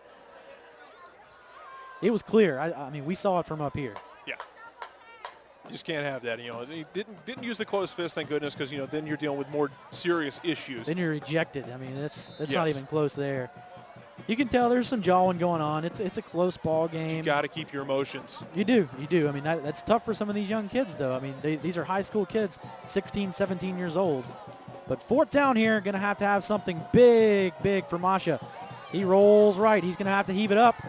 And the ball's going to be tipped around and nearly intercepted. Ball goes to the ground, and it's going to be McEachern football with 39 seconds to go in this one. And once again, Woodley providing the pressure there. They only rushed 2 guys, and Woodley still flushed him out of the pocket. Did a great job of splitting the tackle and the guard, getting in the backfield, maybe making him throw that a little sooner than he wanted to. Threw it into a lot of coverage. It was a long shot there for South Cobb, sitting there on about the 34-yard line, having to get it down near the end zone. Tipped off 3 guys there. I mean, someone could have come up with it, just did not fall their way tonight. If this one holds, 39 seconds to go, 42-28 McEachern leads. Knowing McEachern, I mean, you should come out in the victory formation, but why not come out in that power set and just run the football? Well, we'll see what happens here in a couple of seconds. They might actually come out in that power set. Looks like victory set coming out for them. Going to have number 14, Mike Sherman, back as your safety man. Yeah, see those pink socks from a mile away. Yes, you can. Breast Cancer Awareness Month, though. It's October. Absolutely. Look at him supporting the cause. Great to see. They're going to take a knee, and that should nearly do it. I don't know if that's going to run just enough off, or they're going to have to take one more knee to do it. Depends on when they blow this into play. 25 on the clock. They still haven't blown it into play yet, so this should do it. Unless they just want to take one more knee. Nope, that's going to do it, folks. McEachern's going to take this one 42-28 over South Cobb. The Eagles just couldn't find enough to take down the Indians tonight. Going to hear that horn here in about 3 more seconds. But heck of a game, Jarrett. It was a heck of a game. And, you know, all the credit in the world to South Cobb. They did not give up. You know, at one point, you know, when they're down by 3 touchdowns at the beginning of the fourth quarter, you know, there are a lot of teams I've seen who would have folded their tents and head home early. They did a great job. Stefan Masha did a great job as a team leader, led his team down the field a couple times, and really gave his team a chance to win there at the end. It just wasn't in the cards for them. Their defense wasn't able to hold off McEachern. We saw that talent come out late in Masha. Had a tough first quarter. We mentioned it early on. Took that hit early on in the game, had to come out for the drive, but really turned it on. They're going to have some great things happen, South Cobb, this season. Have a good team in them. They will move now to 5-1 and 3-1 in the region. Going to be a tough region loss now. Probably going to take a big upset of McEachern for them to be back into the title hunt race. Maybe take a 3-way tie between one-loss teams to get back there. But over to the McEachern side, great game for them. They're going to move to 5-2 now, 3-0 in the region. And I'm going to put you on the spot now. Give me your player of the game. The player of the game right now, I mean, how can you look at anyone else other than Ty Griffin? Ty Griffin, what a game tonight. 3 touchdowns on the ground, all off of that option play. A lot of it coming out of that power set. I love that power set. That was my favorite set of the night. As you renamed him, wow. Wow. Ty Wow Griffin. I hope that catches on. All of you listening at home, Twitter that one out there. Take it to Facebook. Ty Wow Griffin is the man tonight. Good luck to him in the future. Great game out of him tonight. And that's going to do it for us tonight out here at Clay Stadium. And the final score here, the McEachern Indians take down the South Cobb Eagles 42-28. And that's going to do it for us tonight. That's all. And thanks for coming out. PlayOnSports.com, Friday Night Football Game of the Week.